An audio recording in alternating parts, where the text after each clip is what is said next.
And we are cooking. Yes. And yes. It says we're live, but I see 0 eyeballs, which I know isn't true because I see No, people in the gallery. well, the So counter's counting. I don't see it this is on yet. bizarre. Yeah, we run a real professional organization around here. StreamYard sent it to YouTube. You had to hasn't accepted it. There it goes. It just went on. It just went on. Okay. All right. I was with you the other day about some of these numbers, and I'm telling you, I'm in the YouTube naughty zone because it's a head scratcher on some of this stuff. I digress. Let me put this up real quick. We will get started. Your channel Better pump up your Wi-Fi, dude. is the Wi-Fi bad? You're freezing at times. Yeah. There we go. Come on. All right, let's go. Let's go here. Perfection. All right. Well, if I freeze up for a lot, just start making like crazy faces, and then I'll know I'm like just talking into the abyss. Apologize. But all that said, welcome back, everybody who is watching at this point and who will be watching at later points.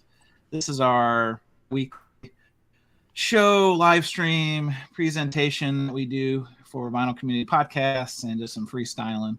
I am Concert Buddy. I'm joined per normal by David over at Safe and Sound Texas Audio Exclusion. Dave, how are you doing today? Great. How are you? Loving life. Loving life. I cut my grass. Looks like it's about to rain, so I beat Mother Nature. Always a tree. And also joined this evening. I can make a joke, but I'm not going to make a joke by the one, the only Arnaldo over at Fidelios. What's going on, pal? Hey, what's up, Chance? Hey, David. Good to see you. Same here. Good to see everybody, and good to see everybody joining us in the gallery. Happy to get on. We didn't. It's been 2 weeks, so it's been a minute. It was funny. Is last week a couple people just innocuously just sent me messages like, "Where's the live stream?" So like, okay, so I guess there's a demand, or they were criminally bored. So either way, appreciate the sentiment. But we've got a couple of interesting questions, and I'm going to send out the invite. Usually, since we've got a couple seats to join, usually when we do this, we do like the first hour-ish. We kind of have like a formula, some questions we kind of talk through. But we've got a couple open seats, so I sent out the bat signal. If anybody wants to join us, feel free. But we'll go ahead and kind of launch into, well, first of all, since we have a little bit of a runway, because we only have like 2 questions to kind of digest, apparently the topic du jour in the community is the Speaker's Corner situation. So David, I'm going to kick it off with you because you did a video on the topic today. What the latest development in Speaker's Corner saga? I'm going to try to brand it. We'll come up with it during the show. The Speaker's Corner saga. Yeah, well, I see that Chad Kassem has released a video about it as well here not long ago, tonight. So basically, and I say this because Kai Seaman was on my channel late in November or early November last year, and we talked about the label, and he's struggling to get licenses of new material for a variety of reasons. Mainly, they don't let tapes go, and Kai's business model is I only use original tapes. That's it. So that really constrains what's available to him. And now with them not letting him out as much, it's even more difficult. So he didn't have any new albums at all in the pipeline for this year. And up to date, he hasn't gotten any. So he's kind of living off the licenses that he has and the existing arrangements. So yesterday on Steve's channel, somebody had received an email about something about the Speaker's Corner maybe going out of business. And when you say Steve, not to cut you off, Steve Westman, right? Steve Westman at Audio Files, yeah. Mm-hmm. Yeah, he did a midweek roundtable. Yet to see a roundtable, but anyway. False advertising, Steve. Yeah, Pick it up. Come on, man. Yeah, I know. Everything's rectangular or square. Yeah, anyway. So basically, it looks like what really has happened is in Germany, there's been some change in distribution, and that email probably went out to customers, and that may have implied to some people that, this is the death knell, of it. So I contacted Kai Seaman, who is the owner of Speaker's Corner, by email when I saw that, and I had a response first thing this morning. He's in Germany. He's actually on the waters of Germany. He's on the coast and taking a vacation. I talked to him last Thursday, and so I was like, if this is what's going on, I would have thought when we talked, I would have heard that, right?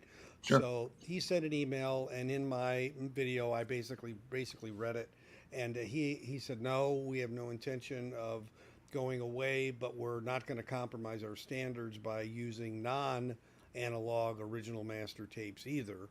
So it's kind of like, over time, as the licenses fade, their available titles will fade, but and they'd like to get some more titles, but it's more of an attrition thing versus the company shuttering or saying they're not in business anymore.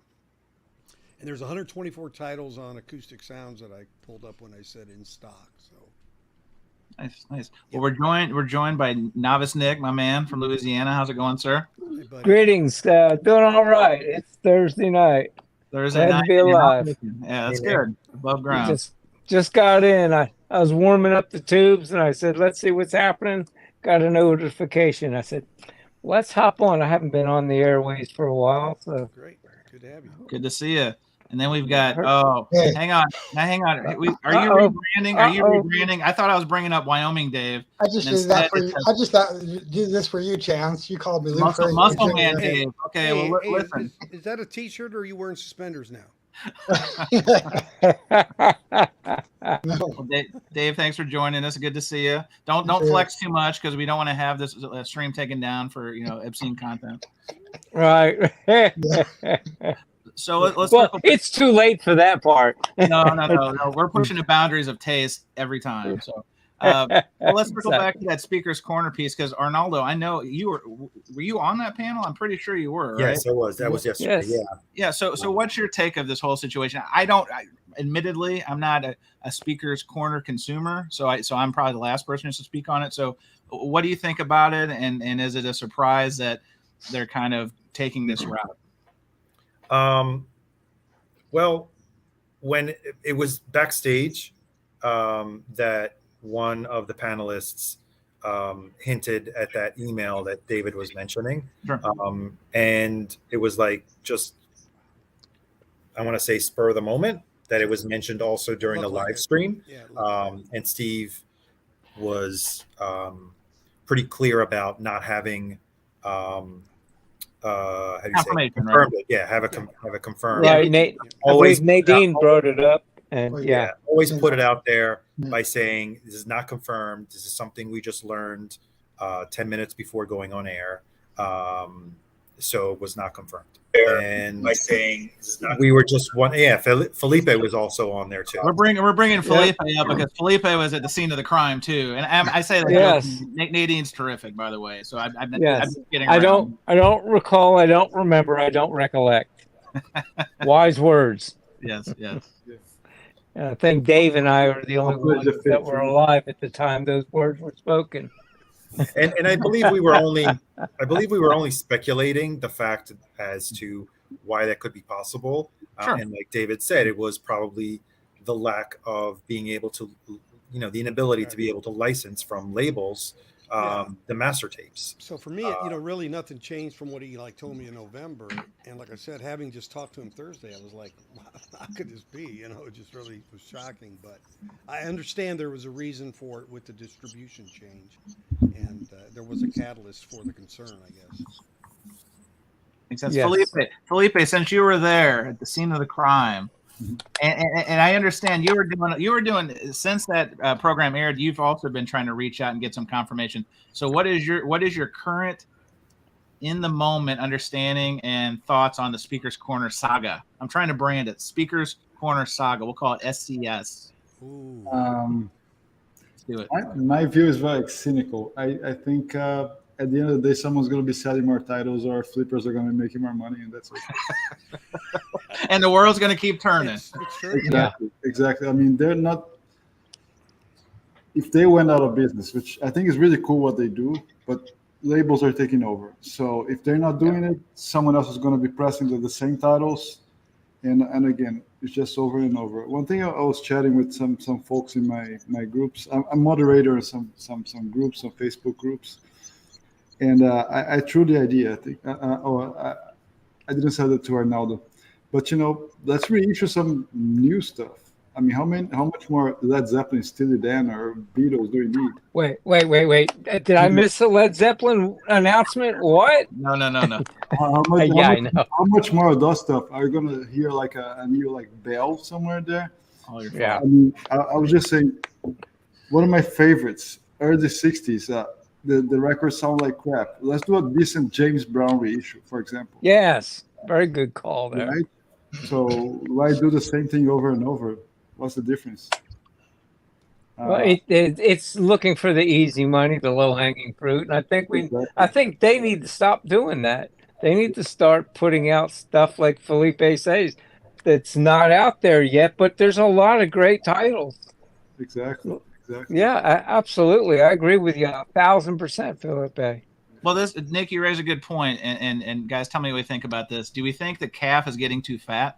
And what I mean by that is that the music industry is very cyclical, and sometimes, and sometimes, like the obvious, like you're kind of calling out, Nick, is like there's an appetite for other things. And sometimes it's just easier. The movie industry does this too. Sometimes it's just easier to go with known properties, less stress, easy to pull the licenses. Is this and the reason I bring this up, guys, is because going back to the Sound of Vinyl sale and some of these sales that are starting to just get thrown at us left and right, it seems like there's a lot of product out there that's not moving as fast as people would think, hope, or aim for. So, Felipe, we'll start with you. Do you think that we're kind of in an interesting period? Is this the bubble that we've been hearing for years is gonna burst, or is this just kind of like a little blip of kind of a reset? I think it's an adjustment. I don't think it's a bubble. I think bubble bursting happens fast and it goes down really quick. It's huge, Yeah. I think there's an adjustment because we had like 2 to 3 very atypical years. People like sitting at home with a lot of money and willing to spend, and FOMO. I think now people are really going to focus on what they like, what they want, and they're going to buy a little less because also they're going to start traveling, going to a restaurant and doing this and doing that, right? So I'm not going to spend like $1,000 on records anymore by month. Right. Spend 300, which is still a lot, but you know, just hypothetically speaking. So I think it's a readjustment. Industry is going to shrink numbers. I don't think we need to press like 10,000 one steps, 10,000 Steely Dan 45s. They don't need that. Like 5,000 is good, maybe. Most things are sitting on the shelf. They're not selling. I mean, you do 3,000 Bob Marleys, they sell out. So that was new. That was fresh. Again, let's move on. Arnaldo, it's funny because I was at Newbury Comics over the weekend, and they had one steps discounted. I think one of the Eagle on the Border was discounted to $80. Considering that they typically mark them up when I don't know if you guys are familiar with the Newbury Comics chain. Yes. Their retail for a one step is $149, I believe. So they already mark up the markup. Yeah. So them offering at $79 is a huge, markdown.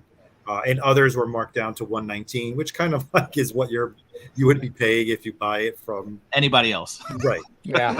But there were some that were at $100.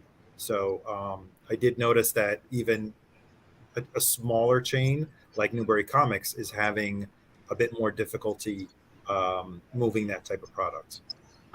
Did any of you guys get an email along this line from Music Direct and/or Mobile Fidelity, just checking to make sure that you wanted pre-orders? I thought that was a very interesting move. Now, partly, I think it was a little probably overreaction or just making sure after all MoFi Gate, because they did that on some other pre-orders I had. But I pre-ordered all the Van Halen. Like I have a pretty decent sized pre-order list that I've held on to, mainly because I was worried that the price would go up. So I was kind of wanting to lock in price and have the ability to cancel if I wanted to, as opposed to canceling outright because I'm so mad and then they take the price up, but who knows? So do you think that has something to do with this kind of like, we've got inventory coming out of our ears? Is this them just kind of being like, hey, if anybody's going to cancel, we want to see it up front as opposed to right before we're getting ready to ship? David, what do you think about that? Yeah, I think if you didn't, there's not a legal issue anymore of those because you had to buy in between a certain amount of time up until July 27th, I think, last year. So it isn't that. It's really it isn't, I think, an attempt to increase some degree of customer service to kind of be upfront and transparent. It's their way, I think, of trying to do that. So, what Can do we got there? everybody hold up your mobile fidelity lawsuit paperwork if you have it? I did it online this weekend. Oh, you already, Felipe, of course you did. Wow, you guys already got me beat. I haven't even started. I sleep with mine. Wow. What are you guys talking about? All right, Wyoming Dave, you're buying beers after this because you're the only one without the paperwork. That's it. I know. Yeah. So, yeah, no, I canceled all of my pre-orders a year ago, so they're not really sending me any emails about confirming. That's fine. Well, along those lines, though, I mean, I know we're kind of making a joke about this, but there's new pressing plants literally breaking ground, being built like as we speak. I know Vinyl Me Please, the Mobile Fidelity. Is this going to be a sunken cost? I mean, surely there's enough capacity and need for capacity still to spread it around, but some ambitious projects. They were putting shovels to soil. And now we're starting to see this glut. I mean, this could be painful for some companies. What do you think about that, Nick? I think there's going to be on their part, a reevaluation of their price point. There's going to be more competition for the dollar. There's going to be more records on the market. Hopefully, there'll be a larger variety. Money will be there for the new plants. I just think they need to reevaluate $40 records versus a more practical number. A lesser number, let's face it, will turn more units. Of course. I mean, we say of course, but we're in it pretty deep. But to bring up a name, McDonald's, Burger King, all those, their margins are very small. They're buying in mass quantities, but what they're making on per sale is minimal, but they're counting on numbers. And if it's made the way they show it on the sign, raise your hand if you've ever seen a real live picture of what's on the sign in person. That's what I thought. But I'm just saying, if they'll bring down their what they're making per unit, I would buy more units. If I can buy 5 records for $100 versus 4, well, I'm going to buy the 4 because I only have that amount to spend. So I think if they reevaluate that, those that are putting shovels in the ground will be okay, and those will force the other companies to reevaluate and bring down these $150 one-offs. So because I think, I'm sorry, packaging and all that's just too much money for a record. I mean, you only get so good, and then you're invading on the area of people that are doing tape. If you're really going to spend that kind of money, then you're infringing on people. They're going to be saying, you know what, I can get the best quality on tape, and I'll just go over there, and why bother with this turntable and the disc? Arnaldo, we're going to pipe in there? Yeah, I just wanted to add, I mean, it's a much more complicated scenario when you're talking about companies that are licensing masters to produce these audiophile releases versus what Rhino's doing right now because they're a major label.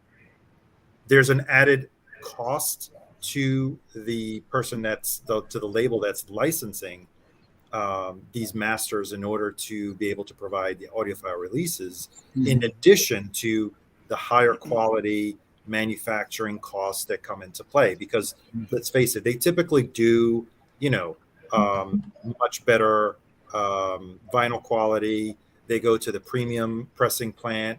They use tip-on jackets like the Staunton type jackets. So if you're talking about the price point, yes, you make more, you can lower the price. But whoever's licensing, like Acoustic Sounds or MoFi, they're also bound by the fact that they need to make a certain amount in order to pay off for the license that they acquired. So they're kind of like stuck between a rock and a hard place. So that's why I can see them shooting for 10,000, 15,000 maybe what is it, 20 for Asia? I forgot how much.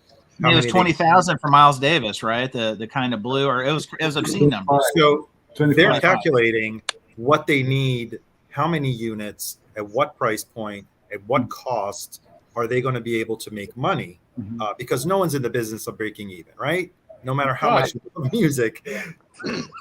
Well, sure, it's similar to franchise fees with the No, but what I'm saying is, as opposed to a major label that like Universal, they control the Blue Note catalog, the Tone Poets. Same thing with Rhino, what they're starting to do now. They don't have licensing fees. So for them, they could do economies of scale because, let's say they'll produce more, their manufacturing costs will go down and they could target a certain price point. It's not as simple when it's an audiophile re-release label. That's all I'm trying to say. There's two I get what you're saying, and it is two different markets. It's two different people you're going after. Also, there's a variety of purchasers out there in the market, and some people want to capture the elite brand, and some want the middle brand, and is the quality of the vinyl and this music that much different to warrant such a big amount? That's up to the listener, right? And their economy. To answer Jazz Bum's, so Jazz Bum's Mike has a great question. He's like, can we cut the cost by using lesser weight vinyl? I don't need 180 grams, and frankly, the cost between 140 and 180 is not that much. No, it's not even 50 cents. So there's a. So Jack White gave a great interview on Rick Rubin's podcast a few months ago. Actually, Neil Young was recording his record with Rick. He stepped in, spoke a little. But Jack was talking about what it takes to building a pressing plant, buying presses and everything. So the only thing that we don't lack, and there's a lot in this dirty cheap, is vinyl. That's not a problem. Right. But I think coming on the pricing and labels, I mean, labels figure we can step in, do the same thing so we cut the middlemen, which are the independents, right? Plus, they can control the prices much easier, correct? And can I add one thing into that point right there? Yeah. Nobody's going to buy, or very few are going to put up with a lack of service. I mean, not being told that, outside of we got your order, and that's the last you hear about it till a month later when it shows up on your doorstep. And because then you're thinking, okay, what if it comes in damaged? I can't get a hold of these people. There's no phone numbers, and I'm talking Rhino, Dead.net, and I'm sure there's several others that there's no getting a hold of them. That's the end. You're done. Universal. Look at the Universal websites, right? Yeah, you have no hope of any recourse. I just spent $35 on a record that's no good, and I might as well just throw it out into the river because I don't know if I'll ever get a hold of these people. Yes. Well, here's what you do, Nick.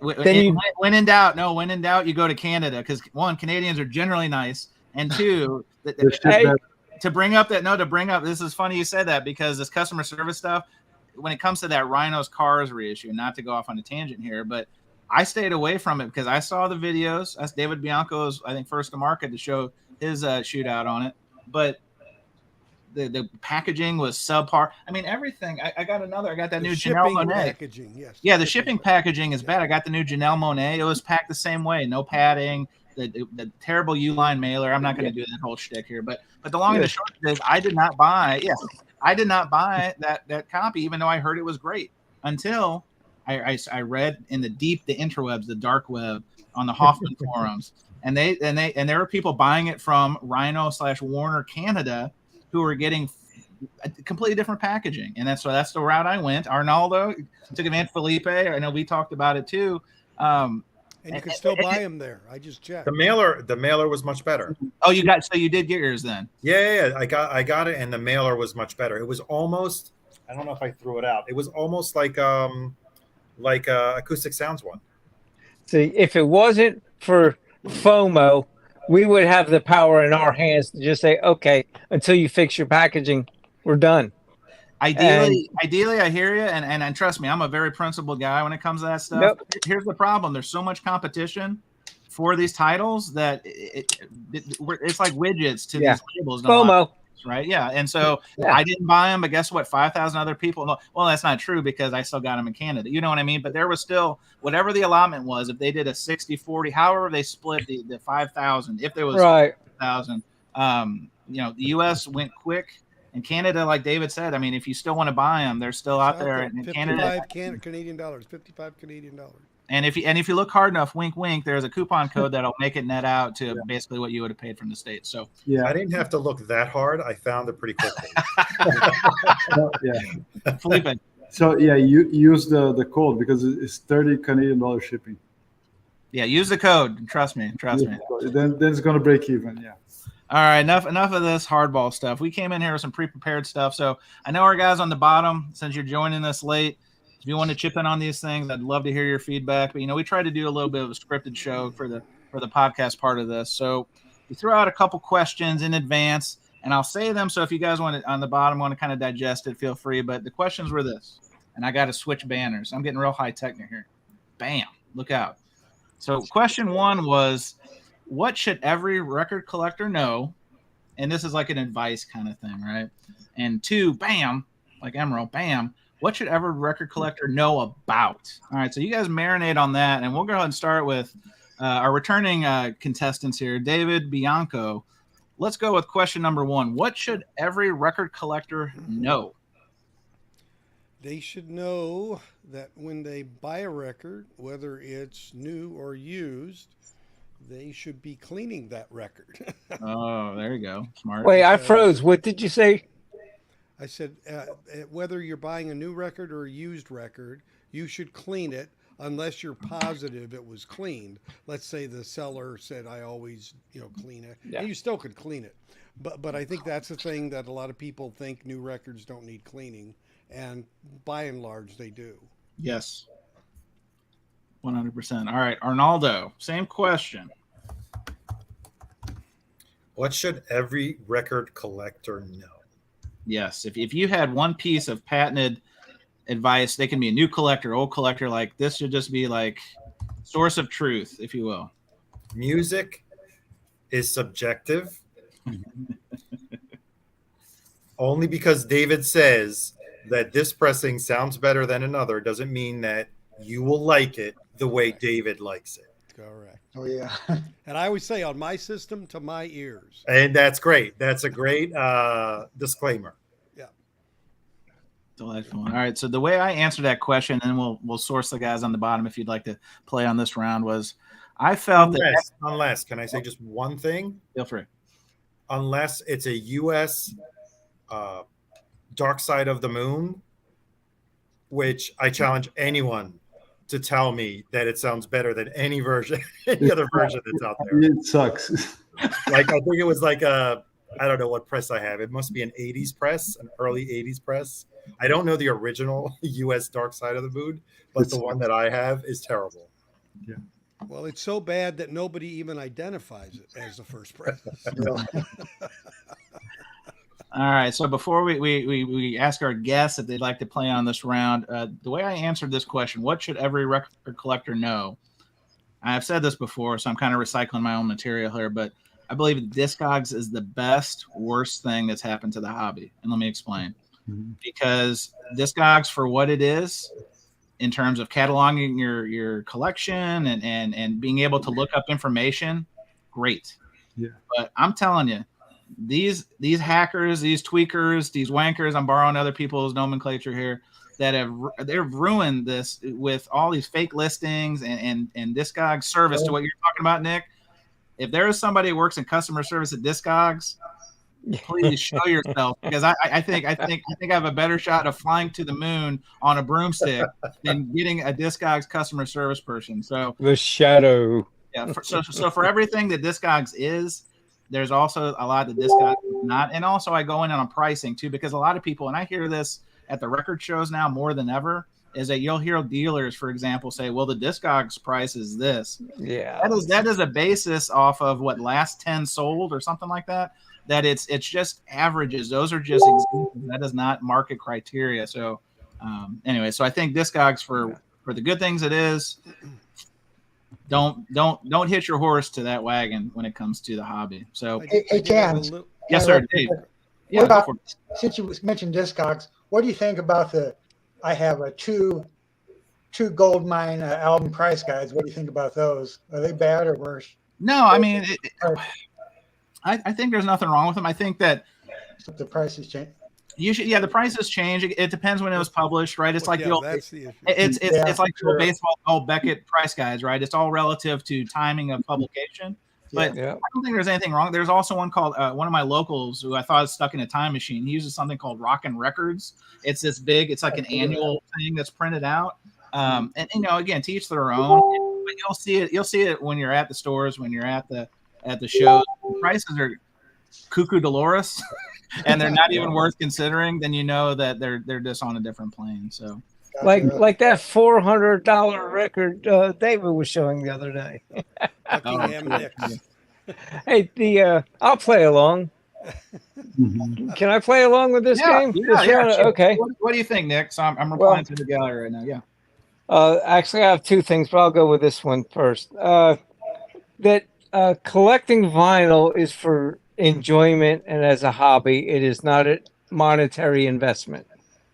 Okay. If you're buying records for your 401k, you got something wrong with you. I'm sorry. It's just not a investment for your future. It's funny you said that, Nick, because like Felipe was talking about earlier, like during COVID, a lot of the hobby got kind of pumped up on kerosene fumes. Yeah. And what I mean by that is, and it wasn't just record collecting, it was sport card collecting. It was any kind of collecting, right? It was any kind of throwback or any kind of connection piece, video games, all that kind of stuff. Try to buy a dumbbell during COVID. Oh, no.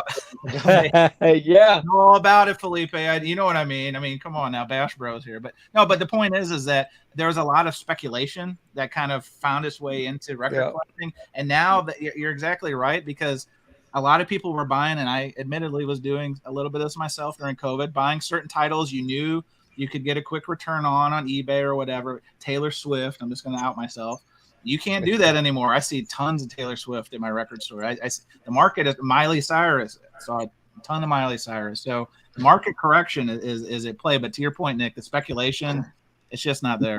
Yeah. Well, the manufacturer took the flippers out of the market by just keep pressing them. Why flip something that's still being pressed every day of every minute of every day? Yeah. Oh, we got some controversy. Joe Marino is not happy with your comment, Nick. He says, "F you just ruined my future." I love you too, Joe. but still, we have quality beating quantity in a sense. Yeah. Remember when the Blue Note announced the classic series? People said the Music Matters prices are going to go down. They just went up because they're good. Yeah. Oh, yeah. In a few examples, there are exceptions to the fact. But answering the question, I'd say you don't have to have like 15,000, 10,000 records. If you have like 50 records, that's what you like. Listen to what you like. If you're a starter, whatever, I would say the best advice, stick to what you like. Don't buy what people tell you what to buy just because it sounds great. But Felipe, that's the danger of the vinyl community on YouTube, because there's so many opinions, and you got to find the ones you trust. And then even those, like sometimes you hear something. I'm sure we've all done it. I'm out myself here. I'm sure we've all done it. Bought something on a recommendation or a little bit of like a good reputation, and then how many times have you played it? Once? Exactly. Yes, exactly. That's what's my approach to sending records back to MoFi. I look at my shelf, say what I never listened to once, I'm sending it back. You need to stream it first. Make sure you love the music. Yeah. And exactly. If you play a record doesn't make like get up and air guitar or something, don't listen to it. I think you're a jazz bum. What are you going to air guitar to? You'd be surprised. Maybe you're talking about Grant Green, and I can see Felipe doing risky business shirt, just slapping it. Air cello. Yeah, but you know, I guess Can I? it's got to make you excited. I think. I get it. No, I was It just doesn't joking. excite you, just return or just don't buy it. You know. I can I double dip? Go for it, Nick.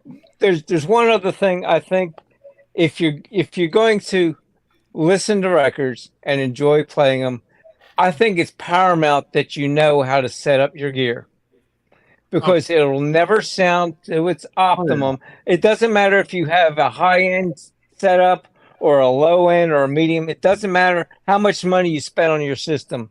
If it's not set up properly, there's I mean it's senseless.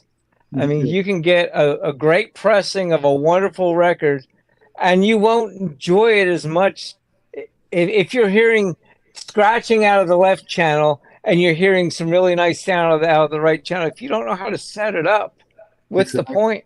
Yeah, exactly, Nick. I say, let's say you're a beginner. Someone says, "Oh, buy this pressing because you're going to hear this, and that." But if you have like $100 speakers and a $100 stylus, they're not going to hear it. Sorry. Right. You know, Nick, if you stayed away from that left speaker, you wouldn't hear that scratching. It was the record you sent me. No. Oh, wow. No. Wow. Hey, you set him up. But I got a best friend, and he loves to set me up, and I just pop him out of the field. We'll be playing the Comedy Cellar in Reseda this weekend. I did have one other one, and that is the use of the word mint or near mint or minty. So there is a definition in the Goldmine Standard. Oh, it's so minty. And you don't, the thing is, unless it was your record, you don't know. You know, because it has to do with wear, and there's a huge difference between visual play grade and a play grade where you're listening to it, right? Yeah. Versus a visual grade. Yeah. I mean, I've had records that looked awful that sounded fine, and records that looked great that sounded awful. Yeah. Absolutely. So, so that to me, when they got these auctions, and you know, I never say the most I'll give something is VG if I have listened to it and own it. Sure. But I You're will right. not do that. You're funny, David. I just received the record the other day.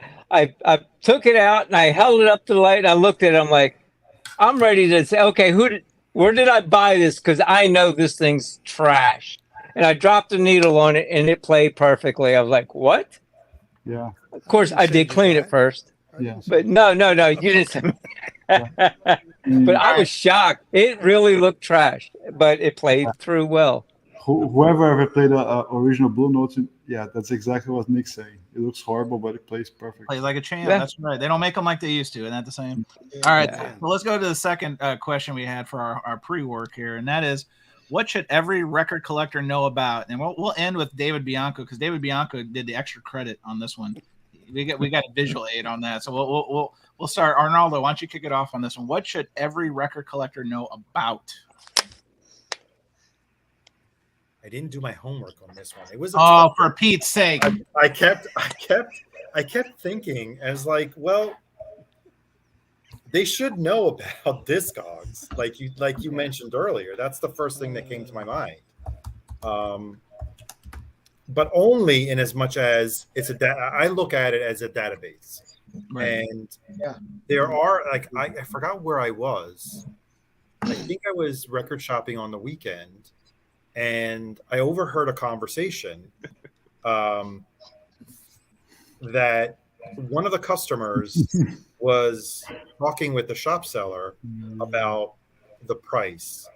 And the guy was like, well, I usually price the records, within the range of Discogs. And he said, what's Discogs? Oh, God. Yeah. So that's why I was wondering, okay, I didn't want to turn around when he said that to put him on the spot, but that kind of I'm like, you're shopping at a used record store. I don't know I can't recall if it was like a $50 record or a $2 record.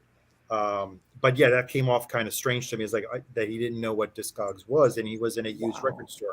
I can understand that if you are, walking through Walmart and you pick up a record, sure, and not to diss any Walmart records, but the target audience that probably is in a used record store, in my opinion, probably is familiar with prices and Discogs. So maybe that's all I wanted to say.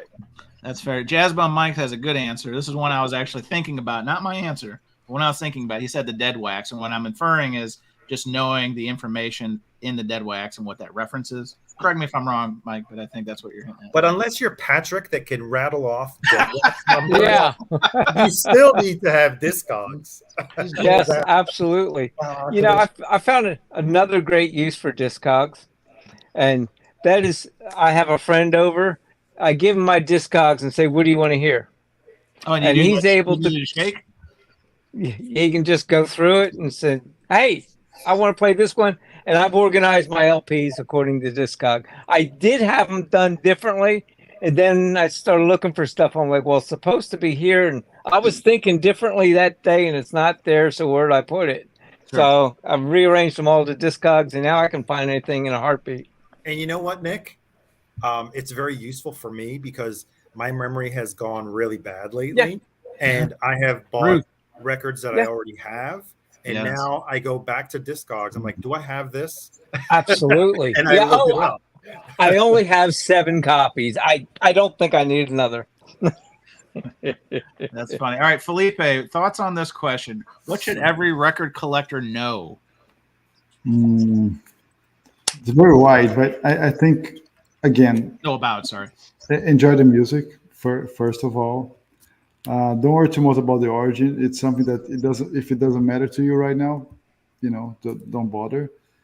But clean your records, very important. And I think to enjoy, if you're not into getting everything, every pressing, every band, just because you have a collect and have, invest in your gear first, because that will make your experience so much different. It makes like a hell of a difference. People say, "Oh, I got an orthophone red or blue. It's amazing." No, get a black.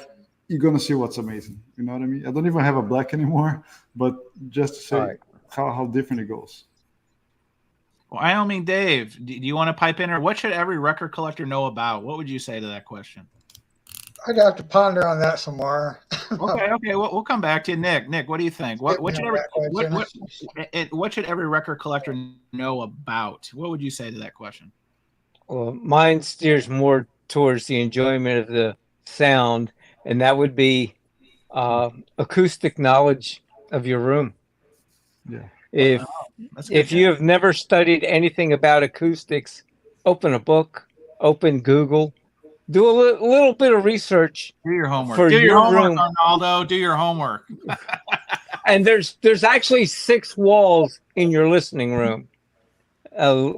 Most people don't. Yes, thank you, David. Yeah, exactly. Up, down, left, right. And if you want to draw more out of your music, you need to know what acoustics are and how they react. Sound waves are amazing. But a bass wave can go 60 feet. Your room, I'm pretty sure, is not 60 feet. So you'll need to know about acoustics and nulls. So there's a whole bit of research if you want to actually get the music as it was meant to be heard. Yeah. Friend of the show, Louis Golden agrees exactly what you're saying, Nick. It's a great answer. Spend money on the room before the system. That's something not a lot of people think about, myself included. I mean, I'm already thinking about my next record room because we're in the process of thinking about moving. Right. So I'm already kind of resigned to. I'm actually drowning in records. I've got records all around me, so I know I'm a lost cause for like changing my room at this point. But visions of grandeur with that next room, I'm gonna get some of those soundproofing mechanisms and all that. I'm gonna do it right the next time around. And I'm gonna do it right. Don't have to spend a fortune doing it. I mean, because there's lots of places you can learn how to make bass absorbers or sound absorbers, and some of the store-bought stuff may look better. I have some stuff that looks rather nice. Build it myself, and it's very effective. Hey, you know what? I was watching that movie, and you guys are gonna laugh at me. Remember that movie Hustle and Flow with Terrence Howard, where they were in Memphis, the rappers? And those guys were using egg crates to sound. No. I'm not saying I'm not recommending. But necessity is the mother of invention, right? So it doesn't. To your point, Nick. I'm not recommending buying a bunch of old egg crates. But but Right. you don't need to break the bank to. They tried something, sure. Yeah, right. Yeah. And whoop that trick is what I really want to say. Yeah, no, Yeah, I knew it was going somewhere. no, that is true, Chance. Room is the number one component in any system. Yep. And believe it or not, sealing is one of the makes the biggest difference. Yeah. Yes. Yeah, it's a flat reflective surface. Unless you have a ceiling fan up there, which you should shut off, of course. Right. So this one this is a tough one. This is a hot take right here from Caesar. They should also know that if you're using surfactant solution, not to leave it on the floor because it might leak and cause damage. I don't know who that's directed at, but I'm just reading it because Oh, we have a nice crowd tonight. We have to. We Hey, have Chance, to be I have one precise about one it. idea. Do not leave it in one of those recycled plastic containers. Yes. Yes. Public service announcement. If you take Because they are made with material that will deteriorate. It's virgin material. It's always the best. Just remember it. Records, plastic That's jugs. what she said. Well, David, I wasn't trying to set you up on that one, but I knew you would take the bait. All right, Wyoming Dave, what do you think, pal? Well, I just thought of something. As Nick and Felipe said, always have very good stylus needle and good speakers for your record player, for one thing. That's about all I can think of. No, that's fair. That's sage advice. Now the Sacktown Ripper is coming in hot. He said, Felipe, I think this is a hot take directed to you. He said, did they teach room acoustic treatment at dental college? Felipe, respond. No, but I did some study on hearing, Patrick. We can go over that later. They did two things on the roof of his mouth, though, about that. Yeah. That was important. But It's all connected. Never make your dentist angry. I think that's sage advice. I got a few papers on hearing. All right. So before we tee it up for David Bianco's, because David really went out on this one, I'm telling you, I'm hyping it up. But I'm going to go ahead and answer this one. I'll jump in and say what every record collector should know about. And this one's hard for me because kind of what Nick was saying about the FOMO is that there's always another copy. And I know this flies right in the face of some of my sage advice, which is if you've never seen it before, that's the time to strike. I do fervently believe that. However, when you're looking at, I'm making it up, if you see that butcher cover and they want crazy money for it, like you really got to think about it, right? There are other butcher covers. There's multiple butcher covers. There's multiple states of, and I'm using that as an example to kind of sell the point that there's not too many one of ones. There are opportunities. Like if you see a farm record out in the wild and, you know, if you don't want to pay $1,000, $2,000 and you can get a G plus copy like I almost did 2 months ago and let my friend have it, you probably should do that. But more often than not, those records, and I'm taking the words right out of Jason Rojas's mouth. This is his saying, the records will come back around. And that's very true. So don't fall prey to the FOMO. The records will generally come around, even if they're sold out at one time. Magically, I've seen this happen on new releases so many times, sold out, and then give it a month or two, and we've got some back stock that we didn't know we had, or you hear all these rumblings, right? But point being is that it'll come back around. So, all right, David, are we ready for this? I don't know. Theatrical. See if technology is going to work here. Are you? Well, do you want to present it? Because I can present it too. You tell me. Why don't you present? You can. No. I can present the premise. You can do the. All I right, was gonna present the video file. Right? Is that what you're going to do? Oh, I'll do it. Yeah. Why don't you tee up? So the question was everything a record collector should know, and I said, well, they should know about the VA. And now that's not the Veterans Administration, but Vinylholics Anonymous. Because we really, it's really a drug, and there's even a 12-step program that's been put together for this. So this video has a case study, and then it will remind us of the 12 steps. So anytime you want to put that up there, Chad. All right, we're gonna. Chance. Oh my gosh, can you believe it? David, you might have to do this because I'm trying to share it, and they're telling me that I'm naughty. So see if you can cue it up. And I'm trying to share it. And I'm getting you need to restart Chrome message, and I don't think that's right. So that's not good. Hang on a second here. Oh, see, we're a bunch of trained professionals around in this program. No, I already queued it up, and I was all ready, and I literally went to there. I've got your. So I'll add it to the stream. Now. Oh, hang on. Oh, this isn't it, is it? No, that's not. This is how it's ended. Hang on. It should start off, "Hello, my name is Nick," Seinfeld. you know, Hang or on. "My name is Dave." I don't know where I got that video from. Hang on. I think my Glad it wasn't from the back of your videos. Hey, while David's queuing that up, my buddy in Canada, the Great White North, Jason Arsenault, says, I totally FOMO'd all over myself yesterday when I heard that Speaker's Corner was going belly up. I think How many did you buy? And what does it look like if you FOMO'd all over yourself? Is this something that needs to be documented with science? Because I have an idea what that means, but You just buy 5 copies of Lou Reed for flipping later. Right. That's what I was referring to. How many did you buy? Hey, David, while you're queuing that up, I think we're ready. So, Jasmine Mike, before we launch into this, he said, for this 12-step program, does Joe Harley qualify as his higher power? I addressed this. Oh, man. This is amazing. Oh, hang on. Hey, Sacktown, get it? ready. Get ready. I'm see not it? ready to say it. I'm building this up. All right, let's go here. All right, David, Can you the hear floor the is audio? yours. Let's see if the audio comes on. I think it should. Imagine, if you will, you're caught up in a vortex of time and space, where objects can only spin at 33 1/3 or 45 RPM, and your best friend is a diamond stylus. As you struggle to find a pressing worthy of your audiophile taste, you realize that none of these sounds will matter now. All of your past sound experiences are only a memory, and reliving them in person will never be possible. You see, the years of ignoring your significant other's voice has taken its toll. In a cruel twist of fate, ignoring the sound of their voice has now gone full karma and affected your ability to hear the sounds that you do love, your record collection. You are entering the audio dead zone. Oh, it's not over. Hang on. Hold on to your butts. The Vinylholics Anonymous 12-step program. Step 1.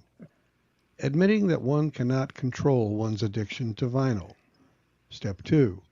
Coming to believe that mastering engineers can give renewed strength to recordings. Step 3. Made a decision to turn our will and our vinyl over to the care of an ultrasonic cleaner. Step 4. Made a searching and fearless vinyl inventory on Discogs. Step 5. Admitted to ourselves and to other human beings the exact nature of vinyl purchase mistakes. Step 6. Being entirely ready to put forth efforts to remove all vinyl defects which cannot be ultrasonically resolved. Step 7. Humbly ask the VC to accept our vinyl knowledge shortcomings. Step 8. Make a list of all records harmed and make amends to the VC. Step 9. Make direct and public amends to the artists who made those records. Step 10. Continue to take a Discogs inventory. Step 11. Pray and meditate on becoming a vinyl archivist. We're not worthy! We're not worthy! We're scum! We suck! Step 12. Having had a spiritual awakening as a result of these steps, we try to carry this message to other vinylholics and to practice these principles in all our affairs. David, listen, you put us all to shame, especially Arnaldo not doing any homework on this one. We worked together on it. I'm covered for you, Arnaldo. That was outstanding. So I appreciate David's level of creativity. We were talking about this before we came on, that he had sent me a text about 2 hours before the stream. He's like, hey, I sent you something. And I put my phone down because I was trying to, be non-vinyl community for a little bit in my day. It's hard to do sometimes. And I just didn't see it. And so literally, 20 minutes before the stream started, David calls me. And I'm like, yeah, hey, I thought he was canceling. And he's like, hey, did you see that file I sent you? No, I didn't. So I checked it out. And I even told him, sight unseen, I trust his judgment. I didn't think there'd be any nudity or controversial takes or any kind of satanic imagery like in some of the parody videos. I thought we were all clear. But David did a nice work on that one. So I give him a lot of credit. So Thank you, David. That was wonderful. Yeah, I saw the question. That all just hit me kind of like, I don't know Nice. why, but That was good stuff. Well, fellas, I think we've done a nice work on the first part of this presentation. I want to thank our regular returning champions, David Bianco, Safe and Sound Texas Audio Excursion. Thanks for joining us. sure. Arnaldo Fidelios _frequency. Good to see you as always. Thanks for having me as usual. Or some people say Armando Or, or yeah. Geraldo or Geraldo. I mean, Yeah. Fidelity, frequency, whatever. Okay. It's all Well, there. what's his name in the corner? Founder there. that guy in the corner. And then our new contestants. I threw out the bat signal because, and I should say this too. Our friend Jose unfortunately had a death in the family and couldn't join us tonight. So I did want to say so publicly, sorry. like I told him privately, like I feel for him and my best wishes are with him and his family right now. Great guy. Same here. Yeah.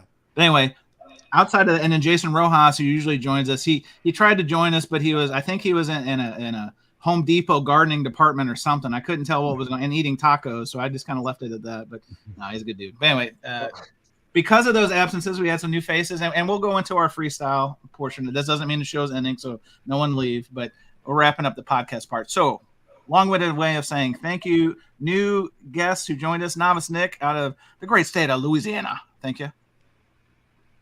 Muscle Man Dave, also known as Wyoming Dave, also not a neo-Nazi. I want to be very clear. We've had some controversy this week where Dave got into some nonsense. Mhm. And then Felipe, the ass kicker of the Jazz Bums. Are you really a black belt, Felipe? I heard that on one of the streams. Is that true? Yes. All right. Well, guess what? Guess who's not going to mess with you? This guy.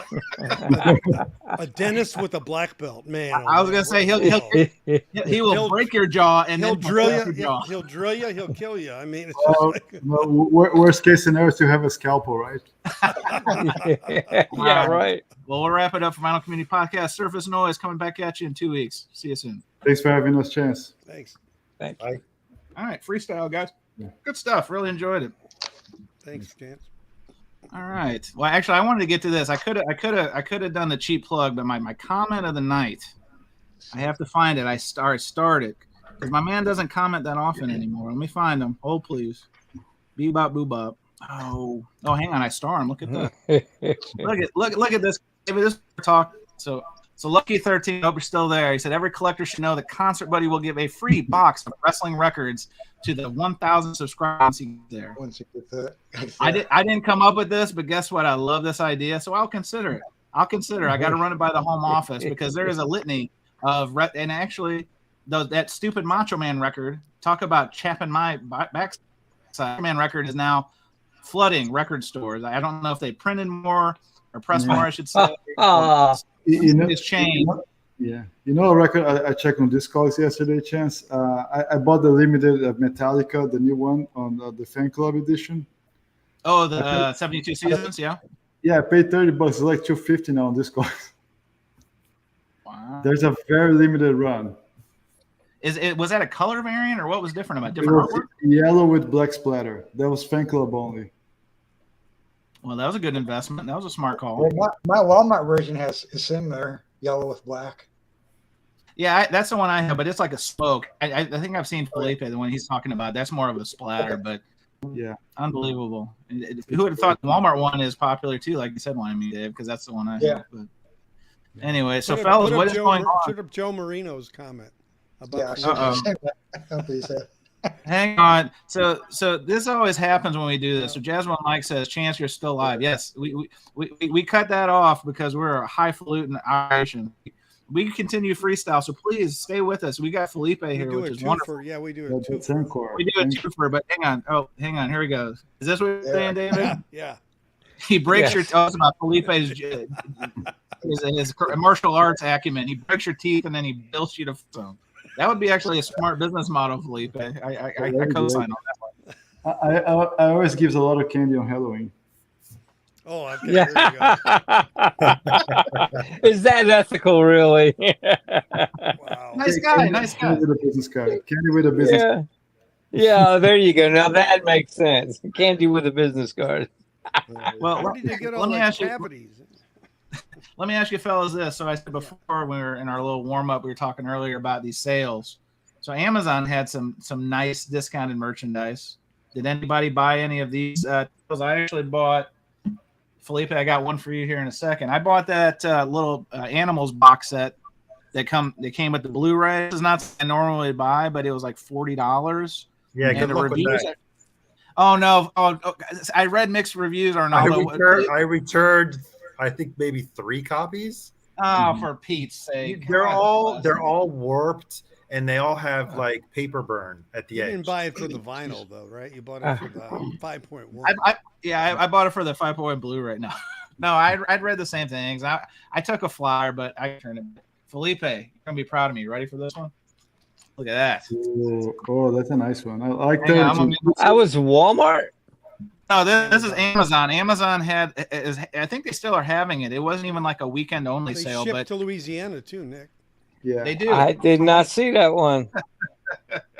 I like Tarantine. I mean, it's really underrated. It has a nice tone, great records, most of them. We got a little cheesy in the 70s, but his 60s, 50s stuff is just great. So is it true? Because I was playing catch up on this title. One, I saw my man Morgan was on it, so that already like wet my whistle. But is this is true that the recordings didn't originally get pressed till the 80s? Like the tape set somewhere? Is it?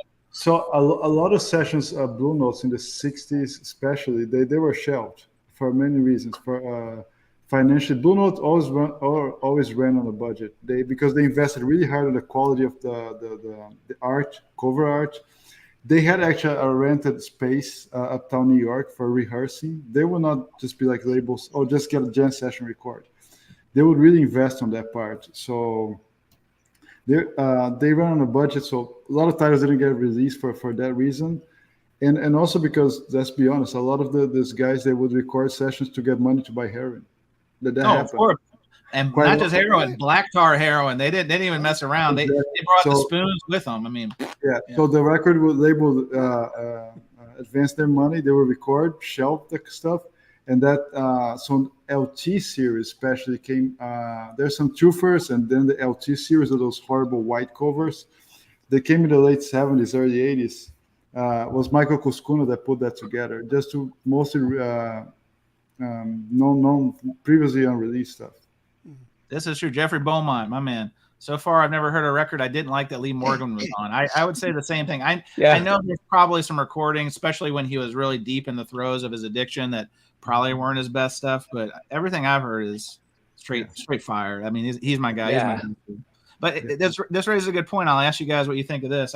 I found myself outside of that title, and Felipe, if you need to cover your ears on this one, feel free. But I'm experiencing a little jazz fatigue, and what I mean by that is that I like jazz, but it's not like one of my go-tos. It's just something I put on, to like chill, cook, people coming over. That's usually my vibe. That's usually my vibe with it, right?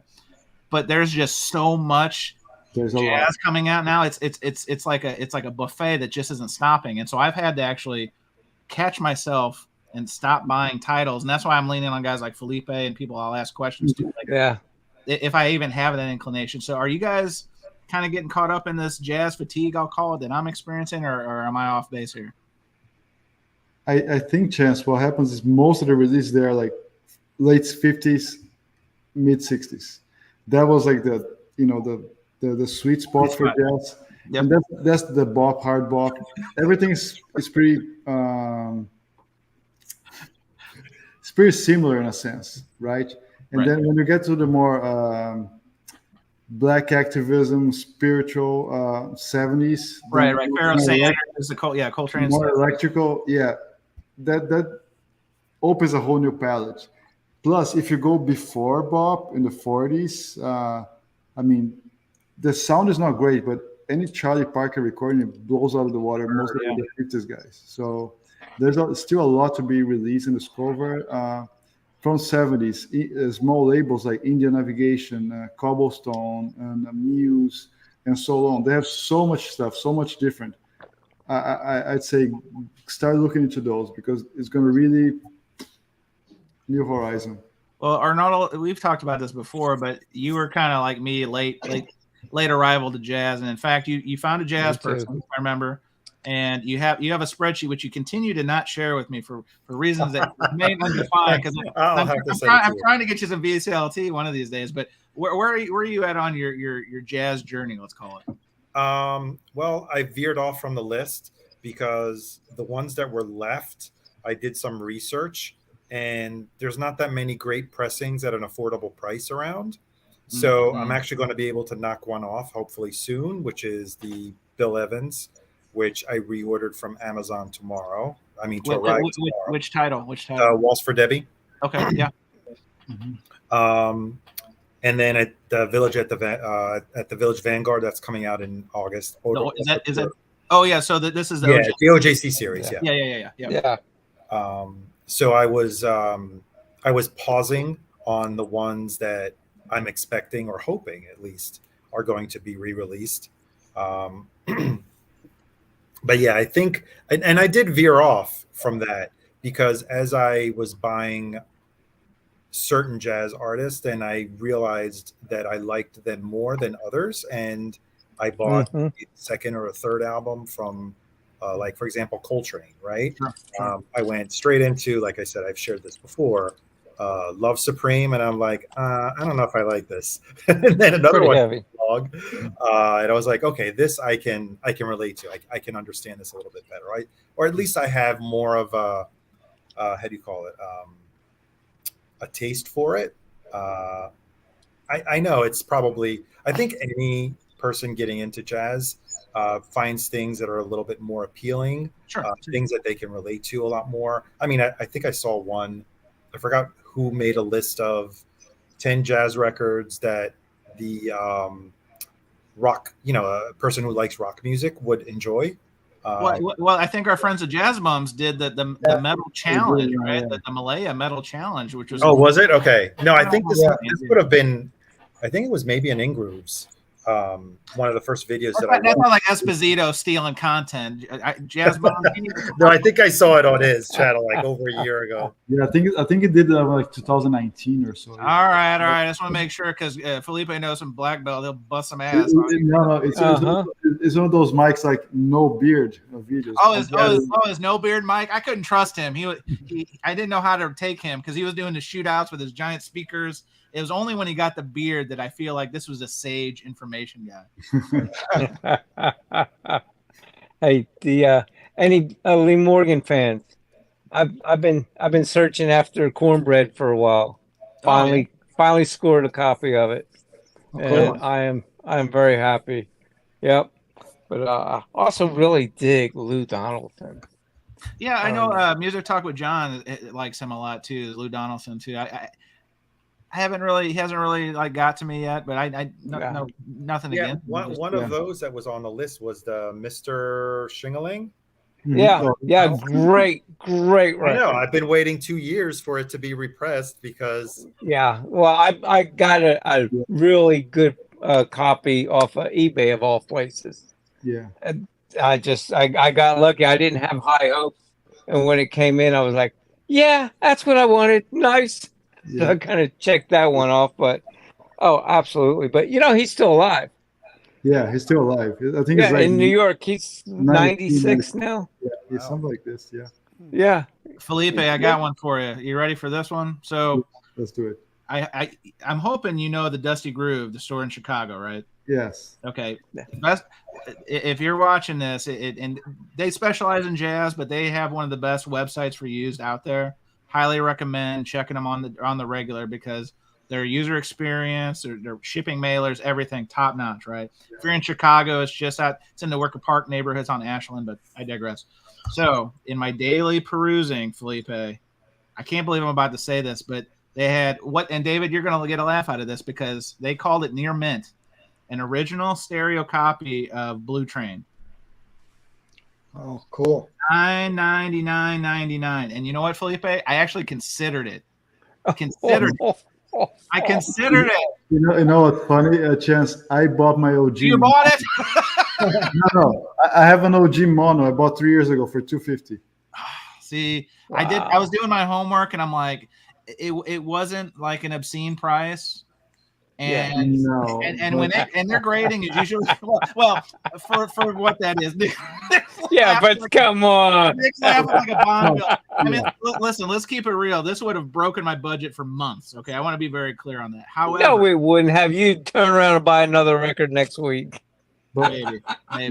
I have no credit card debt. I want to be very clear on this. But the point is still saying that I considered it, and I even did like loser's logic. I'm like, if it's still available in the morning, then that's a sign from the vinyl gods that maybe it's meant to be. It wasn't. It sold out. I mean, but the point is, I've never considered spending a record, but only because records, to what Felipe was saying earlier, from that era, to find them in that condition is next to impossible. And when they call it near mint, like I trust these guys. Like I know David's kind of shaking his head, but it's like I don't think they would be flippant with calling. Credible. Right, they're credible, right? So especially Blue Train. I mean, if you look at my record, it was horrible.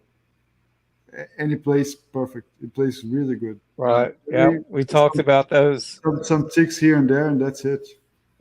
Like a perfect signal. Perfect. Right. Reasonable price, and that's what I mean. Like, they don't do any price gouging. I looked. I think because the original came out on mono. I think 56 or 7, and then the first stereo was like 61. Right.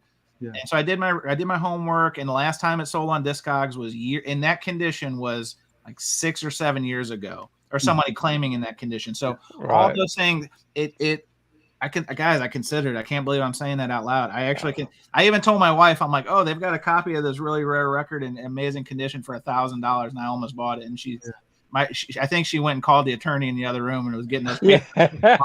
You're being served tomorrow. Yeah. I mean, the week's not out. Friday is usually when bad news comes, so we'll see. Right? Yeah. He was cheating on me with an album. Yeah. Hey, my wife is great. She's a saint. She says, as long as I don't have any debt, I can do pretty much whatever I want. But anyway, so Felipe. But Dusty Groove is also an excellent source for original Brazilian records, and their prices. You're my excellent source for Brazilian records. their pressings are very. Their prices are very decent on those. Oh, Harry, this warms my heart. When I was visiting Harry out in Tacoma, I'm telling on myself, guys. I was on vacation, but I spent over $200 on some records at this. Again, another great shop that does a great online store presence, good used copies. They grade fair. They ship in great mailers, high voltage in Tacoma. But they gave me, Harry is standing right next to me, and I was working out a deal where I was buying them, but I wanted them to ship to me because I had filled up my bags with my previous buys, right? So I said, hey, can you ship these to me? Yeah, no problem. We're working that out. And Harry's right over on my shoulder, and he goes, hey, don't forget to give him a punch card. And I didn't even think about it because obviously I'm not going to be there. And I was like, yeah, can I get a punch card? So they had the guy, it killed him, but he filled out all the squares. And then I forgot to give it to Harry, so I mailed it back to him when I came home. So but it's 20% off. That was nice. Yeah. Harry, hopefully you didn't buy a $10 record and save $2. I hope you really made that. Right. That good. I'm sure you made good use of it. Yeah. So David, I'm going to put you on the spot. What's the most you've paid for a used record? Can I ask that question without getting you in $700, Sgt. Pepper's UHQR. Mm-hmm. Yeah. The black box? Yeah. Wow. Okay. And how long? Recently. Oh, wow. 2 months ago, 3 months ago. Muscled up, David. Look at you. All right. And it was worth it right? Oh, I love it. It's fabulous. There it is. That's what counts. Important thing, right? Like as long as you're happy with it and it meets your expectations, because those kind of, I'm gonna call it grail. People throw that word around a lot, but if it's a grail, it's so rewarding, regardless of the price. If you get it and it meets the, because you can put a lot of expectation on that because you've been wanting it for a while. It's hard to get it. It was a lot of money. You can put all this thought into it, and maybe you guys have felt this way too. And then you get it, and it's, you know what I mean? Like it's such a letdown, but it's so good when it pays off like that. Yeah, I literally heard things I'd never heard before. Wow. Like, give me an example. What did you hear? Like his wife saying, "Are you crazy?" Yeah. That's a regular event, Nick. I mean, okay. I just think there was some of the horns had a lot more sound stage than they did even on my UK one. It really felt like it was expansive. Oh, we've got a trigger moment here. Jeffrey says he had that UHQR in his hands like 8 years ago. and he didn't make the deal, and it kills him. It's the one that got away. That happens. Yeah. Yeah, I actually had a buddy, Doug Osbury, and he knew I was on the hunt for one, and he found one in a collection in Carolinas, and he got Awesome. hold of me, sent me pictures, he graded it for me. Excellent. So it was really great because I kind of had like someone looking for me, and that's another Yeah. value in the VC. That's one of the best things. I'm going to borrow that for a second, David, because our panelist, Mr. Felipe, actually hit me up this weekend. Felipe, is it okay if I tell this story? Go for it. All right. So Felipe and I, we text occasionally. We talk different stuff. We talk to Rhino, cars, record, whatever. And Saturday morning, I'm just doing some stuff on the computer, and I get a message from my man Felipe, and he's like, "Hey, are you looking for some '90s OGs? Always. You're watching this. Always is the answer to that. Yes. But I've accumulated some over the years, and one of them was, and Arnaldo, you and I were talking about this today, is the unplugged OG, something that's been on my want list for years. And so Felipe, being the great guy he is, sent me ample pictures. He checked the matrix for me. Exactly what you're talking about, David. It is such an invaluable thing. You get somebody, a good guy you can trust, and somebody willing to do the legwork for you. And Felipe vetted it, and I trust Felipe. And you know, again, I'm like, please ship. I trust you, but please ship. He sent me a picture of the box. It was one of those winged angels, boxes. And I was like, man. But that's funny is, and again, thank you for hooking that up, Felipe. But I was in the car Monday, and Felipe was taken to the post office, and he tries calling me on that Facebook phone thing, and I'm driving, so I can't take this call.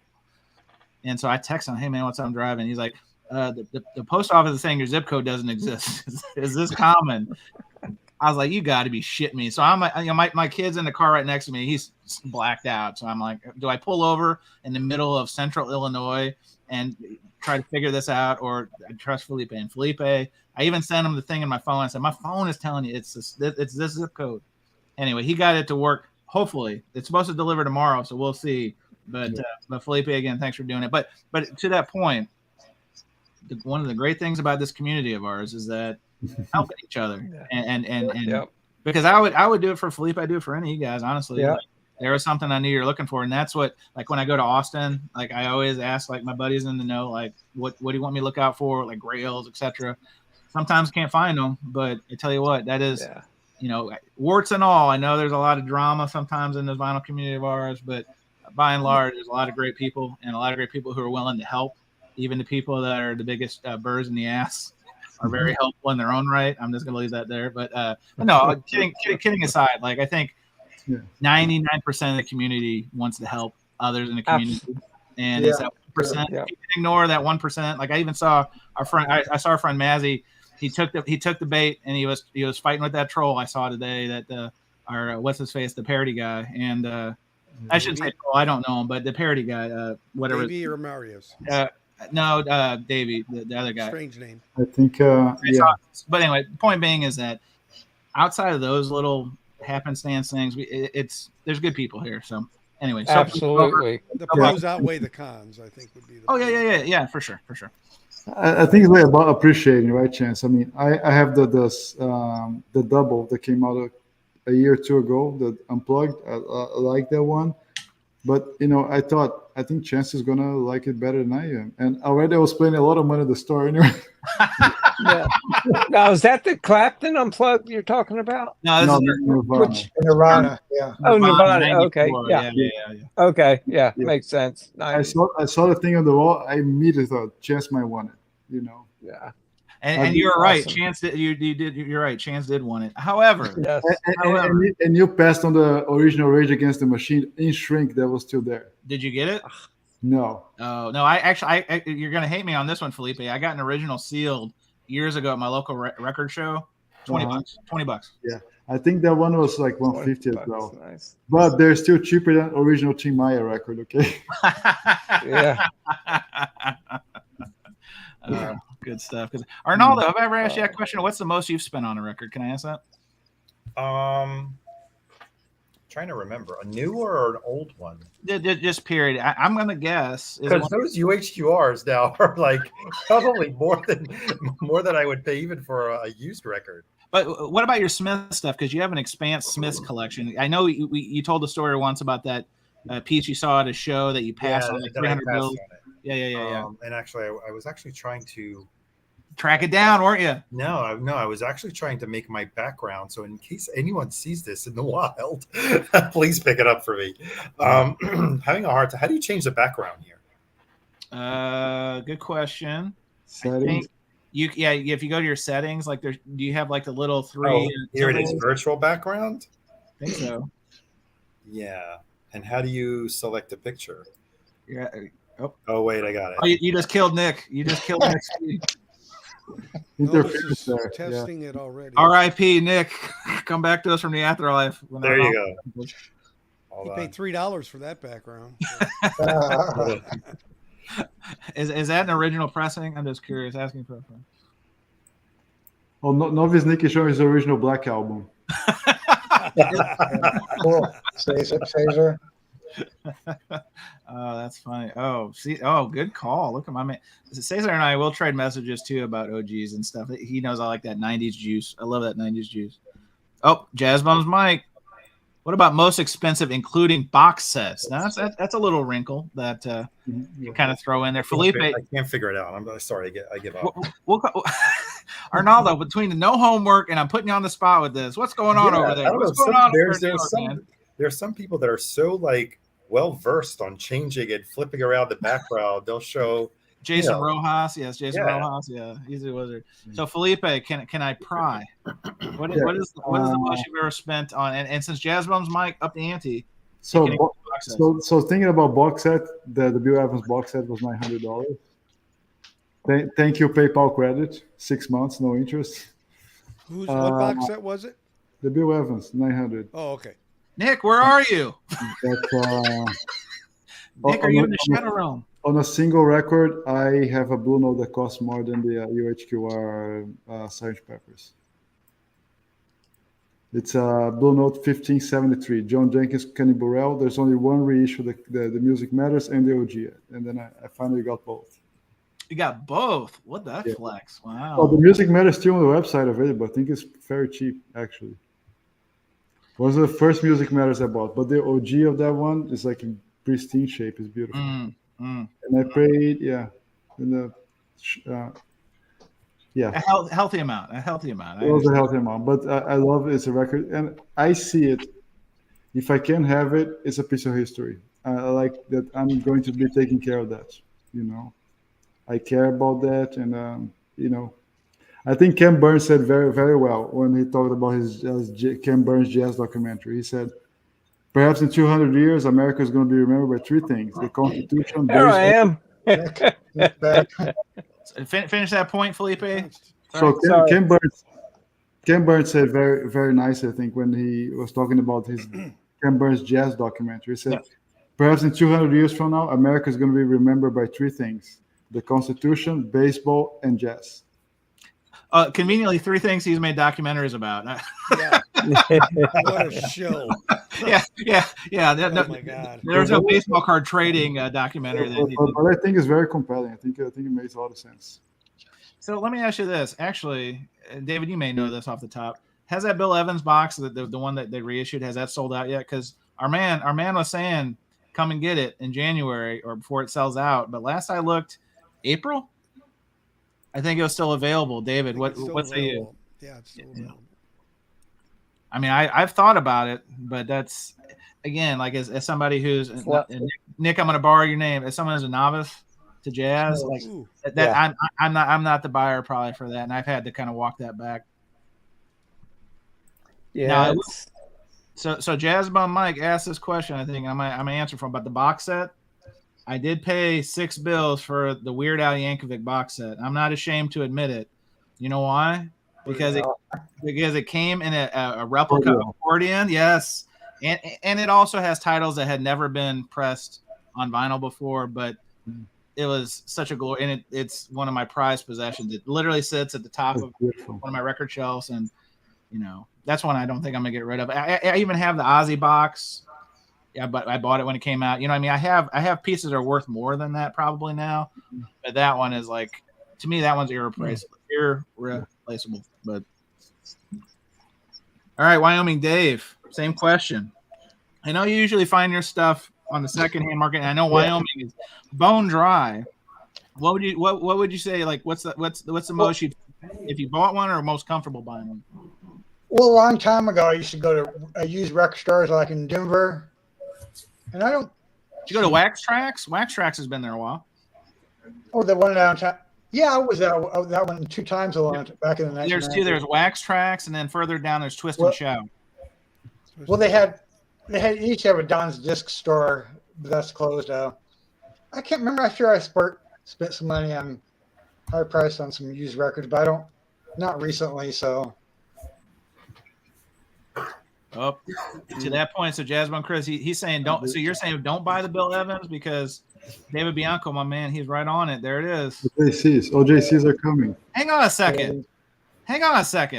What? Wasn't this $900? Now it's $995. Did I miss something? This is from the Canadian collection, Chance. That's. No, it Oh, isn't. no. This is the one step. This is the one. This isn't the That's box. a single one step. That's only one Single record. One step. Yeah. Oh my god. No, I saw it this- I must saw be this- 2 records. It's 45 speed. I saw that at the Chicago show for $3. I know that's not 1,000. Don't even get me started on the vinyl vault at Acoustic Sounds. Yeah, Don't even get me started. it's safe in the vault. Let's just put it like that. It's going to be stuck in the vault at that price point. No, it's safely tucked away in the vault. So can I throw one out there? Do it. How do you guys feel about the fact that we've been getting a lot of reissues that have bested some originals? Yeah. Let's say they decide to recut Sgt. Pepper, give it to Kevin Gray, and he works his magic. David, how will you feel about comparing it to your Nimbus, and will you give an honest opinion? I don't have a Nimbus, but anyway, mobile fidelity. But Oh, sorry. QR. Yeah. I mean, I still would say it did or it didn't. I mean, I've reviewed stuff that blew away something that I have that I could sell for more money and said it. So I don't. Yeah. No, I mean, how would you feel? No, how would you feel about that? How would I feel? I'd feel like that's the way the cookie crumbles. Yep. Still available if you got 9 bills. Just Like, let you know, but there it is. I think that Plus tax. Yeah, and the tax thing really bit me in the ass, Nick. I'm glad you said that because Missouri was, I will say, the Show Me State was one of these last states that held out on the tax piece. If the store sells more than $100,000 in wares, and yeah, now Acoustic Sounds is no longer doing that for me, so that was sad. See, I'm looking at almost. I'm at 9.95% here, so that's another $100. Right. Close enough. So yeah, it's significant in some places. Do you get free shipping? Yes. Well, at that price I got, I hope over so. Over $99. Yeah. Yeah, forget it. I'm not buying it. So Deal where I was trying to get to is it's completely possible that someone else is going to do a Braxis, right? Oh, it's inevitable. Yeah. And who in their right mind is going to spend, if it sounds better, $1,000 on the one step? So going back to Nick, it's never an investment. You never know. Yeah. At the moment, right now, for the past 3 years, it's been commanding that price. But it's very possible that next week Sony will announce an all analog cut by whoever it is. And then what? Calculated risk. David, what do you feel about Sacktown Ripper's comment here about the Kevin Gray Pepper is better than the OG UK tube cut or Aussie Audio 5? Those are things I don't even know anything about, but I'm sure David does. Where do I pre-order? I'm sorry. I think that was to you. I think Not to put you on the spot, but you know more about this than I do. yeah, well, I think the Aussie Audio 5 is a pretty rarefied type product. Yes. Actually. But, you know, if what is he said is he's taking this theoretical Okay. idea that you're talking about, right? Got it. You know, and it's hard to say. I mean, the Aussie actually exists, and I think I wouldn't be surprised if it didn't beat or Nimbus didn't beat the Mobile Fidelity. That wouldn't shock me at all. Yeah. So I'm gonna change topics just for a second because I figure you guys can comment on this one. You guys are gonna laugh. What's the best sounding of Fleetwood Mac Rumors? Is it that 45 cut, the Kevin Gray one, or is it No G? Yep. What do you guys think? And I say that because I would assume several of you guys probably have heard that or have listened to it. Where are you guys Hands waiting down. on? That's the one I prefer. Yep. That's the one I prefer. Me too. Same here. Okay, so it's unanimous. Okay. Yeah. I haven't done the shootout. I just remember that I had that OG sounds great. I have the 45. How But about no, it's not even close? Can I chime into what Patrick was saying before? Please. Sure. Can you pull up his quote again? Oh, hang on a second. You're asking a lot of me. There you go. All right. Well, did Patrick think that so many people were going to like the digital cut of the Bob Marley over the UHQR, or the digital cut of Steely Dan over the UHQR? I didn't. Did anyone think, based on Patrick's rip, that people were going to prefer the digital cuts over the analog ones? And again, I also have a lot of reservations about listening. Like, you have to also consider where everyone's listening. You're listening to a digital file. Oh, yeah. I was listening to it on my headphones, and I was shocked that I was like, wow, the UHQR in my case was like very close for the Bob Marley, very close to the digital one, very, very close. And I was surprised when he revealed that I liked the digital a lot more than I think he had the, what was the third or fourth one? Like I could tell one of the cuts was like vastly inferior. Yeah. But that the two that I liked were actually very close, and it was the UHQR and the digital. I wasn't expecting it. And another thing, a couple of things come into play. But if I listened to it on my stereo, I probably could have come to a different conclusion.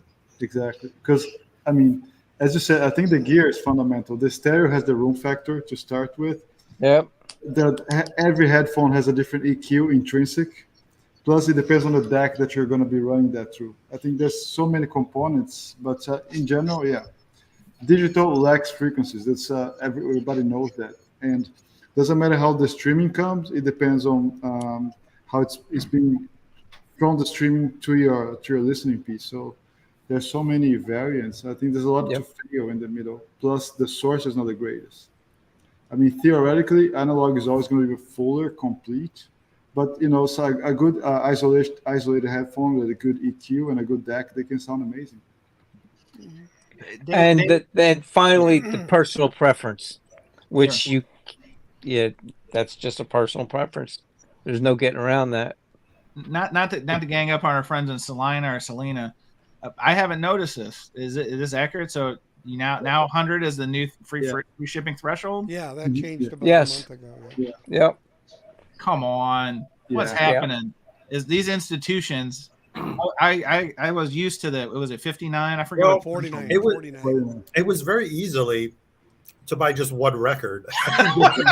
Yeah, anymore. Is that what they're doing? They're trying to really upsell those Steely Dan UHQRs I got? Those bastards. Well, oh my God. And I mean, you can buy their stuff on Music Direct. You can buy their stuff on Elusive Disc, and I think with better shipping price. Plus, most of the records they have for like a regular retail, you can buy anywhere else for cheaper. So, or you can buy Vinyl Vault, where literally everything is over $100 in the Vinyl Vault. Yeah. So this is a great question for you guys. Harry has. I know Harry is very fond of the LZ2, the Ludwig cut. My vote on his question, I don't think so, because I think that was just like a $0.01. I mean, lightning strikes. Obviously, everyone knows the story behind it. I won't, bore people with that. But the only other one that I would think that may be in the competition is that Quiet X, the one from Classic Records. Yeah, that's the only one I've ever heard talked about in that kind of rarefied era. But I think the Ludwig has got to be. It's one of these mythical records that. Does every record collector need this record? That's a great question, guys. What do you think about that? Yes. But I don't, No, because that dropped the price up crazy. You don't want that record, really. Well, let's start with that. Does who has the Zeppelin? Yeah, well, obviously the people that said yes have the record. Hello. Wyoming Dave, you've got a Ludwig. Look at you. Oh, I don't know. I'd have to look at the dead wax. I'm not sure which version. Oh, it is. you would know. You wouldn't have to go look You at would it. You know, would yeah, already you would know. know. Yeah. Hello. But Nick, even to what you're saying earlier, and I would love to at least hear one. I love to own one, but I don't even know what they're going for. I'm sure they're When I come visit you, I will bring mine. I think. Oh, please do. And Yeah. and a football helmet, because I might pop you in. No. Yeah, but prices vary too. I mean, my local store has one of those copies, like one side Ludwig and the other side not Ludwig. Yes. Yeah. Yeah. They're charging $250. There was a guy on Facebook yesterday asking Wow. for the exact same thing. 400. All over the place. Nick, this is I would never tell anyone how to spend their money, but I think this is one of those records that you won't be talking about like being satisfied. Right. But This you'd is one have of the- to. This is on the. To me, I hate to use the analogy, the Mount Rushmore. Anyway. Right. And I get that, but can't finding one, Read the dead wax, Condition, Dave. condition. Of yes, that's my point. Yeah. That's the Well, problem. that's I thought that went without saying. Yeah. And when we're talking about this particular, Well, piece I will be in South Africa next week, and I'm going to be hunting for more zeppelins. So. please do. There was one thing in the stream, that I did want to add about what every person shopping for records or getting into it should know, and that is to not go into debt over any hobby. Oh, for sure. Oh, yeah. Yeah. Well, a lot of people They you're right. they No, that's don't. A very good point. Yeah, That's a very good point. they, and that's for anything. Your equipment. If you can't buy it outright, wait. Equipment, cartridge, whatever it is. What's that, sir? Women. No habla inglés, señor. No, sí, es muy bueno. But yeah, I mean, that's it sounds like a simple statement, but through the years, I've seen lots of people go into debt over hobbies and Nonsense. I mean, I hate to say. I mean, guys, Yeah. this is first world stuff we're talking about, but yeah, Yeah. I'm with you. Like gosh, you could really get me going on to my minimalist stuff, Nick, on this one. But yeah, going into debt over any kind of thing that is just something it's not a necessity it's silly talk. And again, no judgment how people spend their money. It's none of my Right. How people spend their It's up to money. It's you. none of my business. But man, that's what like when I went to college, and maybe you guys had this experience too. One of the first things I saw on one of those first days at the quad was handing out free T-shirts. You sign up for a credit card, and they got their teeth into me right away. And it took me a long time to get out of that mess because credit cards are just not good. But nope. anyway, No, that's the financial advice segment of this presentation is brought to you by Charles Schwab. Charles Schwab, Yeah, it's found in legal. every state, every. It's legalized slavery, is what it is. It really is. I've actually sat at my banker's table and told them you're the equivalent of Satan. I said I realize sometimes you're a necessity in business, but I want to owe money to Satan like I don't want to breathe air. I said if I can help it, I'm not going to do it. Yeah. It's just and she kind of looked at me like, "What'd you say?" I said, "You heard me." I said, "I just wanted to get that off my chest to start with," because she was also a financial advisor. Yeah. Hey, Have a nice Felipe, day. not to put you on the spot, but you mind telling us more about that shop that we were talking about over the weekend, the one you found that Nirvana? That seemed like a little like a diamond in the rough. What's that store? It's a really good store. I mean, there are a few good stores in the Miami area. It's a lot of DJ stuff you can find here. A lot of soul, a lot of jazz. What was the name of it? That place called Found Sounds. Found Sounds. Okay. Found Sound? Where's it Found at? Sounds. It's in North Miami, Arnaldo. Once you come here, we Is can it go close to Technique? Sort of. Yeah, it's not too far from Lucky Records as well. It's in that area. But it's more like towards North Beach. That place is amazing. Like a hole in the wall. It's like a very small strip mall. But he has everything. And the cool thing, the guy, he knows everything. You can ask whatever he knows. And Nice. has two turntables there. He keeps DJing, and that's the problem. You listen to something, man. What's that shit? I want to buy it. That's how it goes. I mean, every time I go there, I go back to the stack. However, you can most of the things there like 20, 30, 40, very affordable. But of course, his wall records he puts in a bin. They're called fancy shit. I love it. I love it. Right up front. I appreciate that. Is that where those '90s OGs were found? In that, because Yes. I was very curious because it looked like they weren't on the wall, so that makes complete No, sense. he had an OG of that. Yeah, all those that I showed you. There's like Alanis Morissette, OGs, and also that one that has a reissue now. That those guys sitting on a pier that In Groove shows all the time. Had an OG of that. Had like Seal, Temptations records, stuff like that. It's Wow. crazy. I love hearing stuff like that because my limited experience, and I only went to the Orlando side, like since I've been like, top of mind. Orlando, like I was a little underwhelmed outside of, oh gosh, what's the one? The name escapes me now. The Park Avenue is okay. Yeah. They don't have a lot of used. I mean, they're kind of, they reminded me a lot of oh gosh, what's that one? Like Silver Platters in Seattle. Like they're a big volume store, but they're not like a good like curated. They're nice. The Rock and Rollin' one was weak, and there was one that in Orlando is outside of Orlando called Triangle Vinyl that is good. That I enjoyed, but I think they've gone through an ownership change. I think Justin, I think was the guy's name. I think has left it or something. So I'd be curious if they have anything else. There's a good one in Orlando, the one that I sent you. I forgot the name, but that guy he opened like a second location in DC, and he's like he's on like 4-figure records. Has original Blue Notes. He bought the collection. One of the guys from Sun Ra's band and crazy stuff like that. Hey Grant, how's it going? Yeah, good to see. That's a good question, guys. What's the best out of state record shop that you can remember top of mind? I mean, I'm sure there's probably more than one, but like if you're going to a state, like one, either a good experience or just like a really well curated shop that you can think of top of mind. What would you say, David? You travel a lot. What would you say? Let's keep it domestic though. I don't want to hear these, like stores I'll never get to kind of thing. There was a place in Indianapolis. Luna? It's a 2-story building. That's what I remember about it. It's got 2 stories. Okay. Is it by the college? No. Okay. All right. But no, I'll look it up because I bought. I found quite a few things there that I couldn't find anywhere else. So it just strikes me as something that was like, wow, I never would have expected to find much there, but they just had so much. And I had time on my hands, which is another variable people need to realize. Expensive. That's expensive. Yeah. Time to burn and money to spend. Yeah, exactly. So I'm going to look it up and see if I can dig up what it was, though. Arnaldo, what would you say about that one? I know you travel some.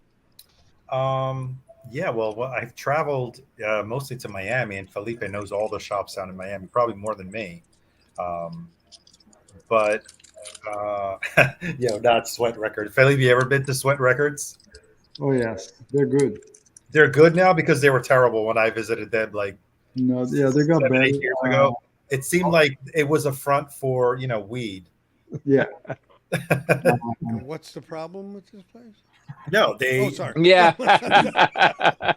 No, it was like it's called Sweat Records, but it seemed like I don't know. Walmart had more records in stock. Oh, it was a really limited selection, like so limited, like just a few bins. And they had like a coffee shop next to it. Unless the store's changed, I've never gone back since then. Sweat's good. Also in Fort Lauderdale, Radioactive is a really good. Radioactive is my go-to, and then I've been to Technique Records too. Yeah, Technique is good. Yeah. Hey David, while you're pulling up that indie store, Jasmine, Chris, what stores do you go to locally? I'm assuming Josie's probably right there, right? Bianco, your go-tos locally for you. Oh, sorry. Yeah. Josie, and I'll go to Forever Young because I will find stuff, but they, at least for their better quality stuff in terms of higher end stuff, they're a little overpriced, but they do have some unique inventory in that area. And then Tell me what you think about Good Records. What do you think about that I shop? was just there the other day, and what I was really disappointed in their selection now, and they used to have a lot of used records, and they don't now have they've got probably 90% new records. Yeah, So, they reminded me very. It's funny you said that because I've been there twice, and it reminded me of what I was explaining about Park Avenue. Like it's more toward the volume slash new record, and nothing wrong with that. I mean, it's got a place, they right? got a lot of volume. Of course, the problem is the volume's all in the store.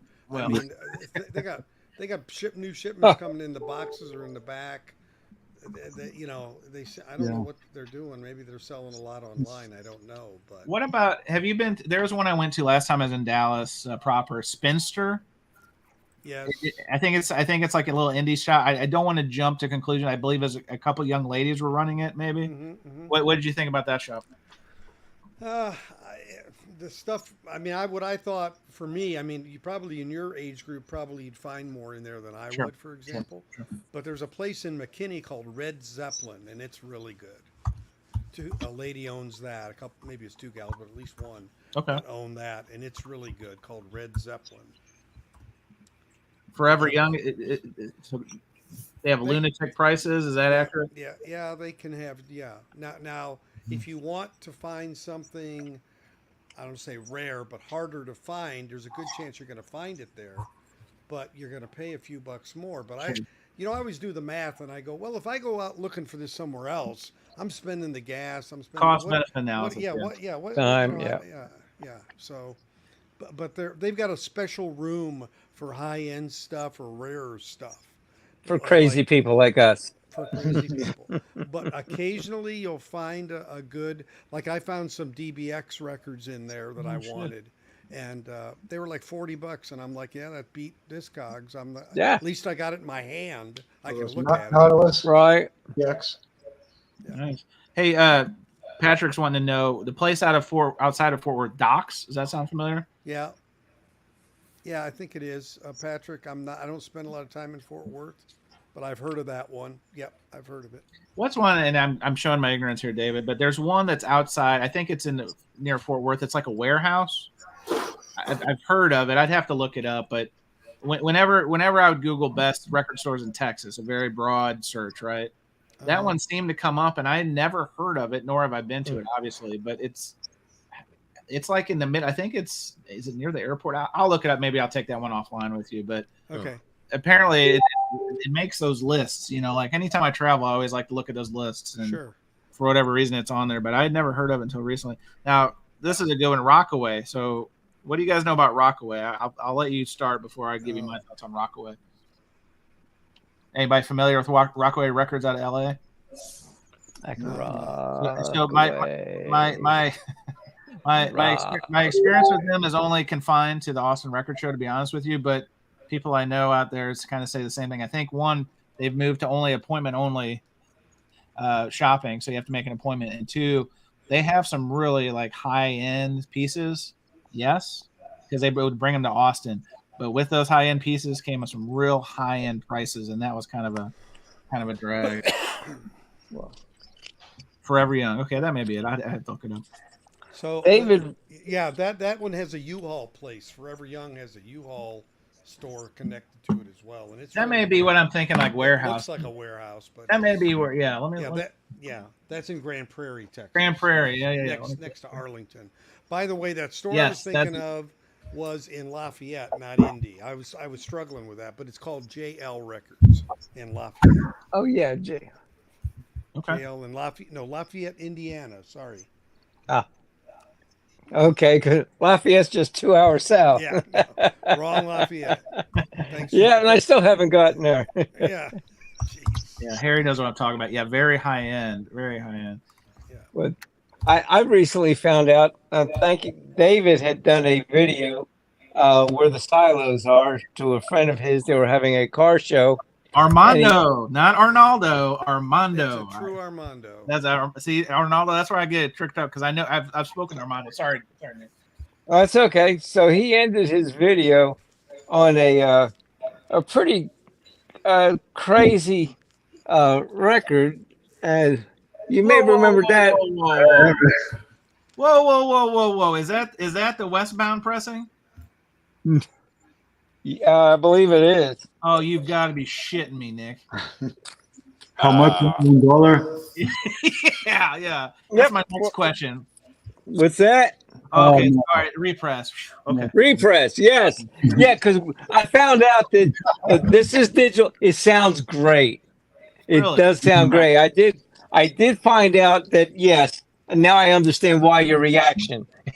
Ching ching comes to No. mind. So But it's outstanding. It Is really is. So Yeah, I've listened.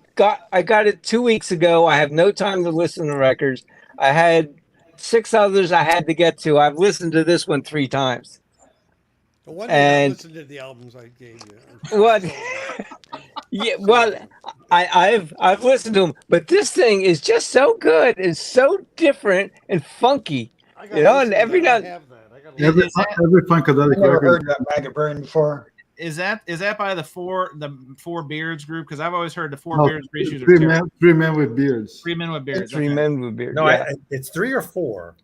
I think it's 3, right? No? I thought it Oh, was 4. Felipe, Four. hang on. Four. I'm the carpet on this one. Let's I think it's 4. Uh-oh. So I had a question. Which is Jazz Bum's Mike the one who's in New York? yes. Yeah. Okay, Yeah. Jazz Bum Mike. Can you tell us where you went digging today and you left everything? So maybe Yeah. I had that Yeah. queued because that was a good one. Because this happens to me more times than not, and I think it's just the evolution of where you are and you're collecting. But Yeah. That's It the was- backside. yeah, But this is enjoyable. It's fun. David, what copy do you have? It's a repress. I know it's a newer one. What were they asking for the OG? Oh, Remember? I don't even know. well, Felipe, I'll let you take this one because we were talking about this here recently. But Felipe, you take this one. What's an OG going for right now? I paid 200 on mine, but I think it goes for more than that. Yes. Oh, I think 200 is cheap. That's Too bad very we don't- Yeah, that's a too bad we good. don't have Jason on the stream, otherwise he'd pull it out from his story. Yeah, I'm right. sure he's put us all to Sitting on shame. the U-Haul box, and he'd be like, Yeah. Jose, Well, that's a- pull it out, yeah. You guys want me to grab it? I'll Yeah. grab Oh it. no! Yeah, show us, because mine's downstairs. Yeah. Where's Northern Revolutions? Is he still on? I thought I'd show him this one. Oh, don't rub that in Rob's face. He doesn't need to be. We don't want to trigger anybody to do rag. Cool. No. I'm still. Well, I'm just glad I pulled a record that got some oohs and ahs until the truth came out. No, listen, Nick, there's nothing wrong with that. Yeah, I do know there was a desert of time when they were reissuing that. Again, 4 man Yeah. with beards, 3 grandmas with Yep. canes, whatever they're calling that label. Yep. That had a reputation that was not good. But Yeah. I'm telling you, if this is one of those records, Nick, that if Santa's good to you one year, the restaurant has a great weekend or something. The original and even the 75 repress, I think also on Westbound, it has a different label. The original has a label just like that one. It's got like Right. the retro effect. But the 75, which was the first repress, also dynamite. I've never seen any of them. Well, Well, absolutely. it's a fun record. I only saw a very beat up copy on a wall once, and I forgot how much they were asking. Up there, I've never Felipe. seen a 75 repress. I don't even know. I think I've seen a recent repress, in the bigs. But Here comes the bling. All right, Felipe, flex it because Bling bling. There it is. Oh wow, and no ring wear. God bless you. Hang on, Felipe. I'll make you big because this is one of those moments where you're becoming a man on us. Look at this. Yeah. Except for this part, everything else is. And it's the uni pack and everything. Yeah, beautiful. That's Nice. with the cutout. That's the Terriot pressing. Man, Oh, mine's in one of those fancy sleeves. looks good. Brother. It plays like heaven. So the story about this record. When's the last time you've listened to it, Felipe? 2 days ago. I love it. Got it. Beautiful, man. Beautiful. We're on the same wavelength, folks. So this record, I moved from Tampa back to here, to Miami. So there's a store there. It's like a small shop. It's like a tattoo shop with some records on the side. Yeah. Oh, Friday he does a video like flipping what came in, and they go really nice on the pricing. And the guy was they already knew me. They know I don't joke around. So I call him immediately and say, hold this record for me. I went there and grabbed it. Nice. For $2, I mean, that's a steal because it's I would Yeah. have paid $200 for that. Oh, And, Yeah. the Yeah, I- 75 repress. and I have not paid more than $150 for a record. yeah, Right. I That was- sounds like me. yeah. When Yeah, I Absolutely, go, Hernando. I splurged on the Revolver Mono. Mhm. 2014. No. Oh, The, the original. The it, box. it wasn't. Oh. Yeah, it was a '60s mono revolver. Oh, yeah. Uh, Original. it wasn't Nice. the Tomorrow Never Knows cut. Don't worry. I looked for that. It's impossible. But it was like maybe a 66 press, something like a 67 press. It wasn't like the original 66, or maybe it was like the repress after they had changed the master on Tomorrow Never Knows. But yeah, that's the most I would. But for Maggot Brain, I probably would pay $200. Yeah. That's going back to Sweet. that Zeppelin too, Ludwig. That to me, that's one. But and here's why I say this, because I have because it was at 71, so it's been the 50th anniversary, right? Mhm. And they didn't do any kind of box set. They didn't do anything.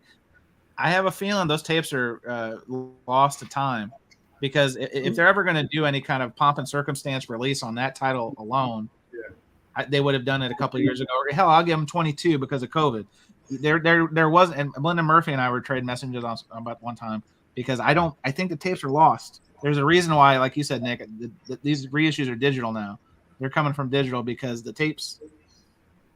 I don't think the Led Zeppelins are lost though. But No, that- I don't think so either. No, Maggot Brains. Oh, Maggot yeah, Brain. Maggot Maggot Brain. Brain. I have a feeling they are either misplaced or there's a reason why. I don't know. Yeah. yeah, speaking of Funkadelic, I'm curious to hear the Sly reissues by Vinyl, please, because those originals already sound amazing. Tell me more about Yeah, that. they do. They're reissuing the Funkadelic stuff. No, Sly and the Family Stone. Oh yeah. I saw the. Okay, yeah. Okay. Yeah. But what I think about like Led Zeppelin, Beatles, they're not gonna outsource or do analog. Nah. Because to be honest, whatever crap they put out, people are gonna buy. Yeah, Right? you're right. I think you're right. We Cows- did it once. Oh, Patrick, you're breaking hearts. He Step 2 is rumored to be lost, or the copy tape. I could see the copy tape piece. Yeah. And Copy tapes. Yeah, and Zep 2, let's think about it. It was recorded like on tour. Wherever they were stopping, they were recording bits and pieces here and there, putting together. Right. I mean, who knows how many splices? Are you kidding me? me? Well, it's funny. The reason I put this one up, guys, because Jeffrey's saying he scored a Ludwig Zeppelin 2 in a estate sale, $10 6 years ago, but it was in a plain white jacket, right? Mm-hmm. Talking about Maggot Brain, it's funny because I had a real beater copy for a long time, and I saw somebody selling a great record condition, shitty jacket, so I bought that too and Frankenstein him to have my Oh, copy. yeah. And then I turned around and sold my popcorn copy at the record show. But yeah, I mean, you get to do what you got to do. If you can find something from back then, Yeah. dude. See, now that's one of my grails is the Zep 2 Ludwig, but I don't know if I'll ever see one. But you never know. It's more common than you think, and I only say that because I've seen. I know you guys feel differently, but I see that one on walls and that Condition. Yeah. Condition well, conditions, everything. That's true. Yeah, conditions relative, but yeah. Right. And I'd love to see it on this wall over here. Oh, hang on, Bianco, what are you showing? Oh, yeah. Well, look at No, that. wait. So pretty. Now that's not $395. That's 395 SEK, which is Swedish. So divide by 10. Okay. So I paid. Yeah, I've 40 been to bucks. Sweden. Yeah. $40. Can I bid my obligatory $3? $3, Nick. $3. No. I'll put it in my will for you, buddy. I think that's gone through the whole. Thank you. I got witnesses here. Right. Yeah, and if I get shot tomorrow, I got. I was gonna say, witnesses too. Bianca, you just set yourself up to get hit by a car. So sorry. Why? What? Just because we're Italians? Why? No. I'm gonna put a little sticky on here. Says Nick. Yeah, I appreciate that. Well, there's hope for me getting one yet, then, isn't there? There you go. Hey, David, I know. Well, you said within the last year and a half, I came across 3 of them. Really? There 2 were not in great shape, one I kept, but it's the one that I paid the least amount for. I think it's actually, I think one I bought for $15, one I bought for like 35. I got some cool ones. The one that was actually graded, the only one that was really graded, it was the most expensive one and was the one that didn't sound as good. So yeah, I put them on Discogs, and some guy from Japan bought both of them. Hey, Jazzbones Mike, I'm calling bullshit on this one. You don't have any grails? Come on, man. I guarantee if you show me your Discogs right now, you've got a want list, and I guarantee there's something on there that's on there. Come on, man. Hey, can I ask you guys something? Yeah. Will it say RL in the dead wax for the Led Zeppelin 2s? Yes. Yes. I guess I don't think mine does, unfortunately. Well, there are two big cues. RL and the dead wax, dead giveaway. But then on the cover, it's got the code is 4 digits. I forget what they are off the top of my head, but yeah. So right above Patrick. 36. Yeah. Where's Patrick when you need him? Right above you. Yeah. 36. Yeah. It's 4 digits instead of like 5. Yeah. Here I'll show you. Yeah. Yeah, the 5 is SD, and it's got 5 digits. That's the newer press or the. Oh yeah, secondary. that's what mine says. Okay, Yeah. so you have an older the- pressing, but you don't have Yeah. the leather again. Yeah, the problem is the jacket and the record Gotcha. can be totally out of sync with the other. David, I just noticed you're sporting all your speakers corners behind you. Yeah, Oh, because how's I did a Yes. video today about the rumor We did, yeah. because I contacted the owner. Well, we were talking about rumors earlier. No, no, the speaker's corner rumor The speakers corners. about them shutting down or whatever. Yeah. So Hey, did- I got one for you guys. We'll probably put another 15 on the clock, and then we'll kind of run this one down. But Michael Tedder, nice guy, met him in person. He said he's taking a break from collecting to listen to what he has. I'm sorry. Has anyone taken a break from collecting to listen to what you have? I keep telling myself I'm going to do that, but I have yet to make it past a week. I do listen to what I have, yeah. And I bring that up because we were talking about pricing earlier, and I've heard several people who have throttled their purchases, not because like they can't buy them, but they also are an abundance of riches, talking about all these jazz releases coming out and all that kind of stuff. So have you guys considered this as part of your collecting strategy, or is it, I mean, does not even read? Where you guys come in on that one? No, I'm on the same path. Chance, I think just think about when you're a teenager, right? How many records did you have? Like a handful? Yeah. Well, Yeah. And that's the time you enjoy music the most, right? Oh, for sure. Yes. Yeah. So I think that's a very good point. I'm kind of trimming down a lot on purchasing. I want to enjoy the stuff that I have. I want to, Yeah. I hear you. When I was a teenager, I had a few records, but I had so much time to listen to them, Right. and I listened to them over and over. Yeah. Now I have so many records, but I don't have enough time to listen to them. Yeah. Exactly. Absolutely. Yeah. I think that's the goal. Yeah. Yeah, I'm pulling all my excess records and ones I don't listen to a Yeah. lot and starting to sell them. I see. Starting to sell them. I sold a few to Nick. Yep. Absolutely. 'Cause Wonderful. He likes Alan Yes. Parsons. Appreciate it. And Did he I- get with- $3 special? No. Buy one, get one. Buy one, get one. Is it what kind of deals you running there? Bianca? I sent I him a was freebie with it. I sent him a I was- freebie. So. Treated well. Yes. He was a good man. Yeah. But You know what? One of my goals in 2023 is I want to get Josh D on one of these live streams. That's my goal. Josh G. Josh, I want to see that. I want to see that pretty face of yours because I love your comments so much. Josh is cool. Josh is a cool guy. Yeah, we talk offline. Yeah, it's good stuff. yeah, there you go. Hey, David, I You know mean you exercising at strip clubs? What? Well, I don't want to dig too deep into that comment, but South Africa Yeah. coming up. What's the plan? What are you doing down there? And obviously, you already alluded to you got It's some for work. records to look for. Yeah, it's for work, and I'm pretty booked. But the last day I'm there, I'll have an afternoon, so I've got a local guy looking up some shops for me, and there's some stuff I've been looking up. There's quite a few South African presses that use original UK plates, like on Black Sabbath stuff. Are you going to hunt for some Fela Kuti records? Some who? Fela Kuti? I can't. I never hunt for records I can't spell. No, it's Fela Kuti. I know who that. I actually know who that is. Yeah. Well, when I No, was a kid, I felt Score Kuti one for once. Chant. Fela Kuti, I believe, is Nigerian, correct? Yeah, he's not South African, but he's Yeah. Right. But I'm figuring like maybe it's easier to find those records there because they're really hard to come by here. Yeah, oh yeah. What about David? When I hear South Africa, I'm taken back to my man Sixto Rodriguez. I know you won't find originals down there in South Africa, but he's like a cult hero down there. You know, from what I saw in that documentary, Searching for Sugarman. I mean, does that have any appeal, or do you already have Cold Fact like some people do? No, I don't.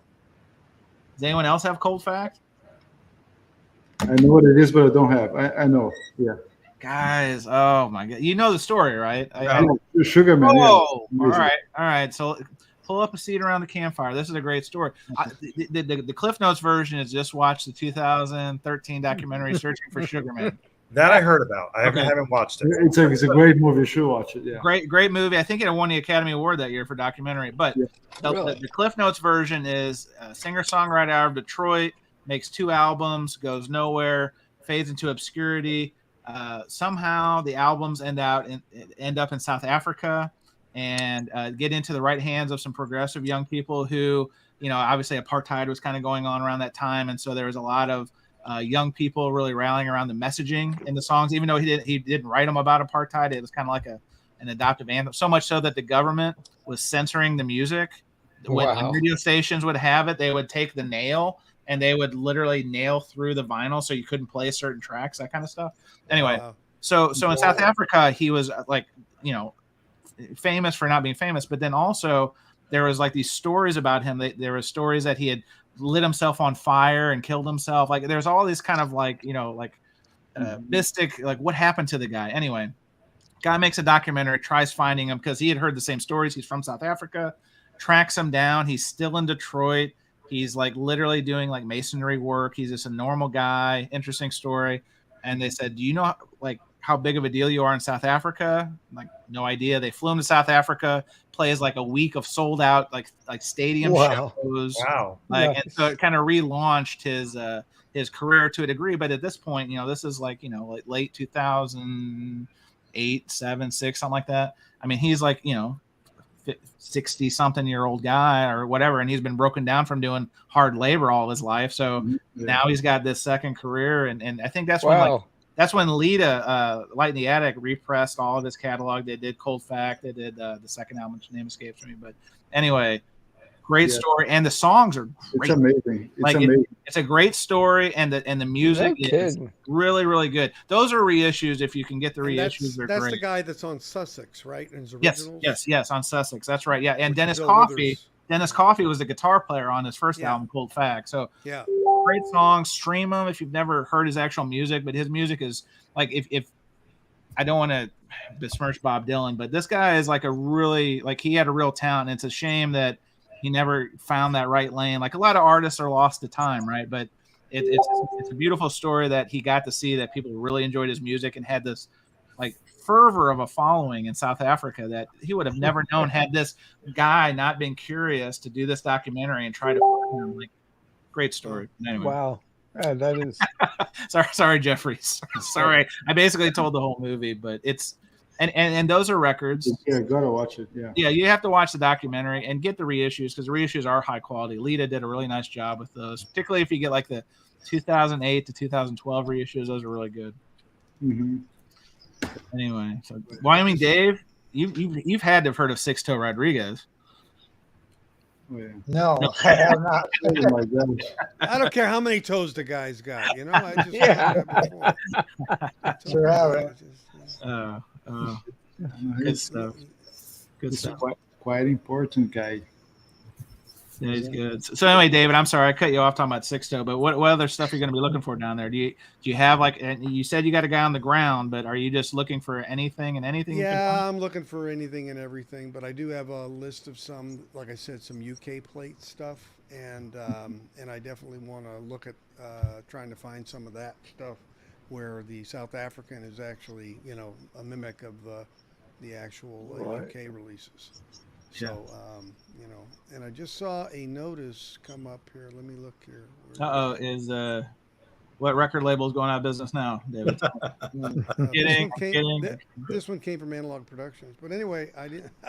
The vault's open. Sale is happening now. Very hot, desirable Is there studio. another sale? Vinyl Vault, 40% off. 40% off, $100 for whatever. Right, exactly. Hang on, there it is. There Plus it is. plenty shipping. All right, let me see what it is. Yeah. Oh, hang on. Let's see what we got here. Let's see. So, Ooh. Oh, they finally put a date on it. All right. well, they've had a date on it for several months. They Yeah. finally are committing to it in writing. And the reason is this date coincides with Universal's release. Ah, This is exactly they're what back. I'm waiting for. I've been waiting to shit my pants for years, Chad Cassom. I am waiting. I've got a bag of Depend out in the lobby. I am ready to just dump all over I've myself. got the official Joe Biden model, so I mean, so I'm ready to handle some. How long have these 2 weeks lasted? Like what? yeah. Uh-huh. 18 months? Yes, it's been almost 2 years of you're 2 gonna weeks. crap. You better change your pants. We got stuff coming. You're not gonna believe it. Unbelievable stuff. Now I wouldn't go this far because Chad at Colecco. It's funny though. Both of the guys are named Chad. That's an eerie coincidence. Mhm. But Colecco guy is on a whole nother level, and we're not going to play the Colecco guy to end the stream because that's. Oh, It's the son he never knew he has. I know. No. Hey, that guy. I'll give that guy at Colecco credit. He was selling records on the 4th of July through his live stream.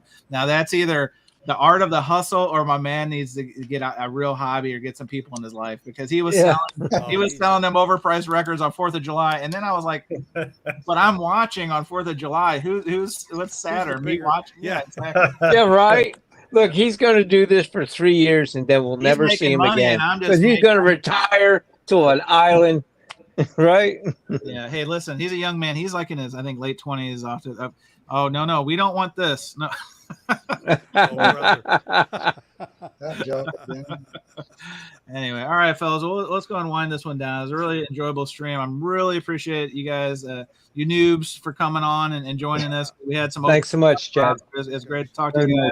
It's very Really fun. fun stuff. And everybody in the gallery, thanks for coming through. We do this every 2 weeks. If this is your first time here, I saw a lot of returning faces, so I always appreciate you guys coming through. But Hey, Arnaldo and Felipe, nice to meet you guys. this is your first time on screen with them? Look at Yeah, that. once, but we didn't talk. wow. Kind of, well, sort of. Likewise. Well, I mean, we always chat in the peanut gallery. Yeah, Right. Felipe. And again, Right. Wyoming Dave, not a neo-Nazi. I want to be very clear on this. We already went through at the beginning of the I'm show. over that. No, he's having a tough week, folks. We are making sure everyone knows. Those are I told- suspenders. yeah. Don't worry about it. All right, guys. Have a good one. We'll see you guys in a couple weeks. Take it easy. Take care. Thanks. Bye-bye. Bye, guys. Bye-bye. Yeah, bye. Thank y'all. Bye, guys.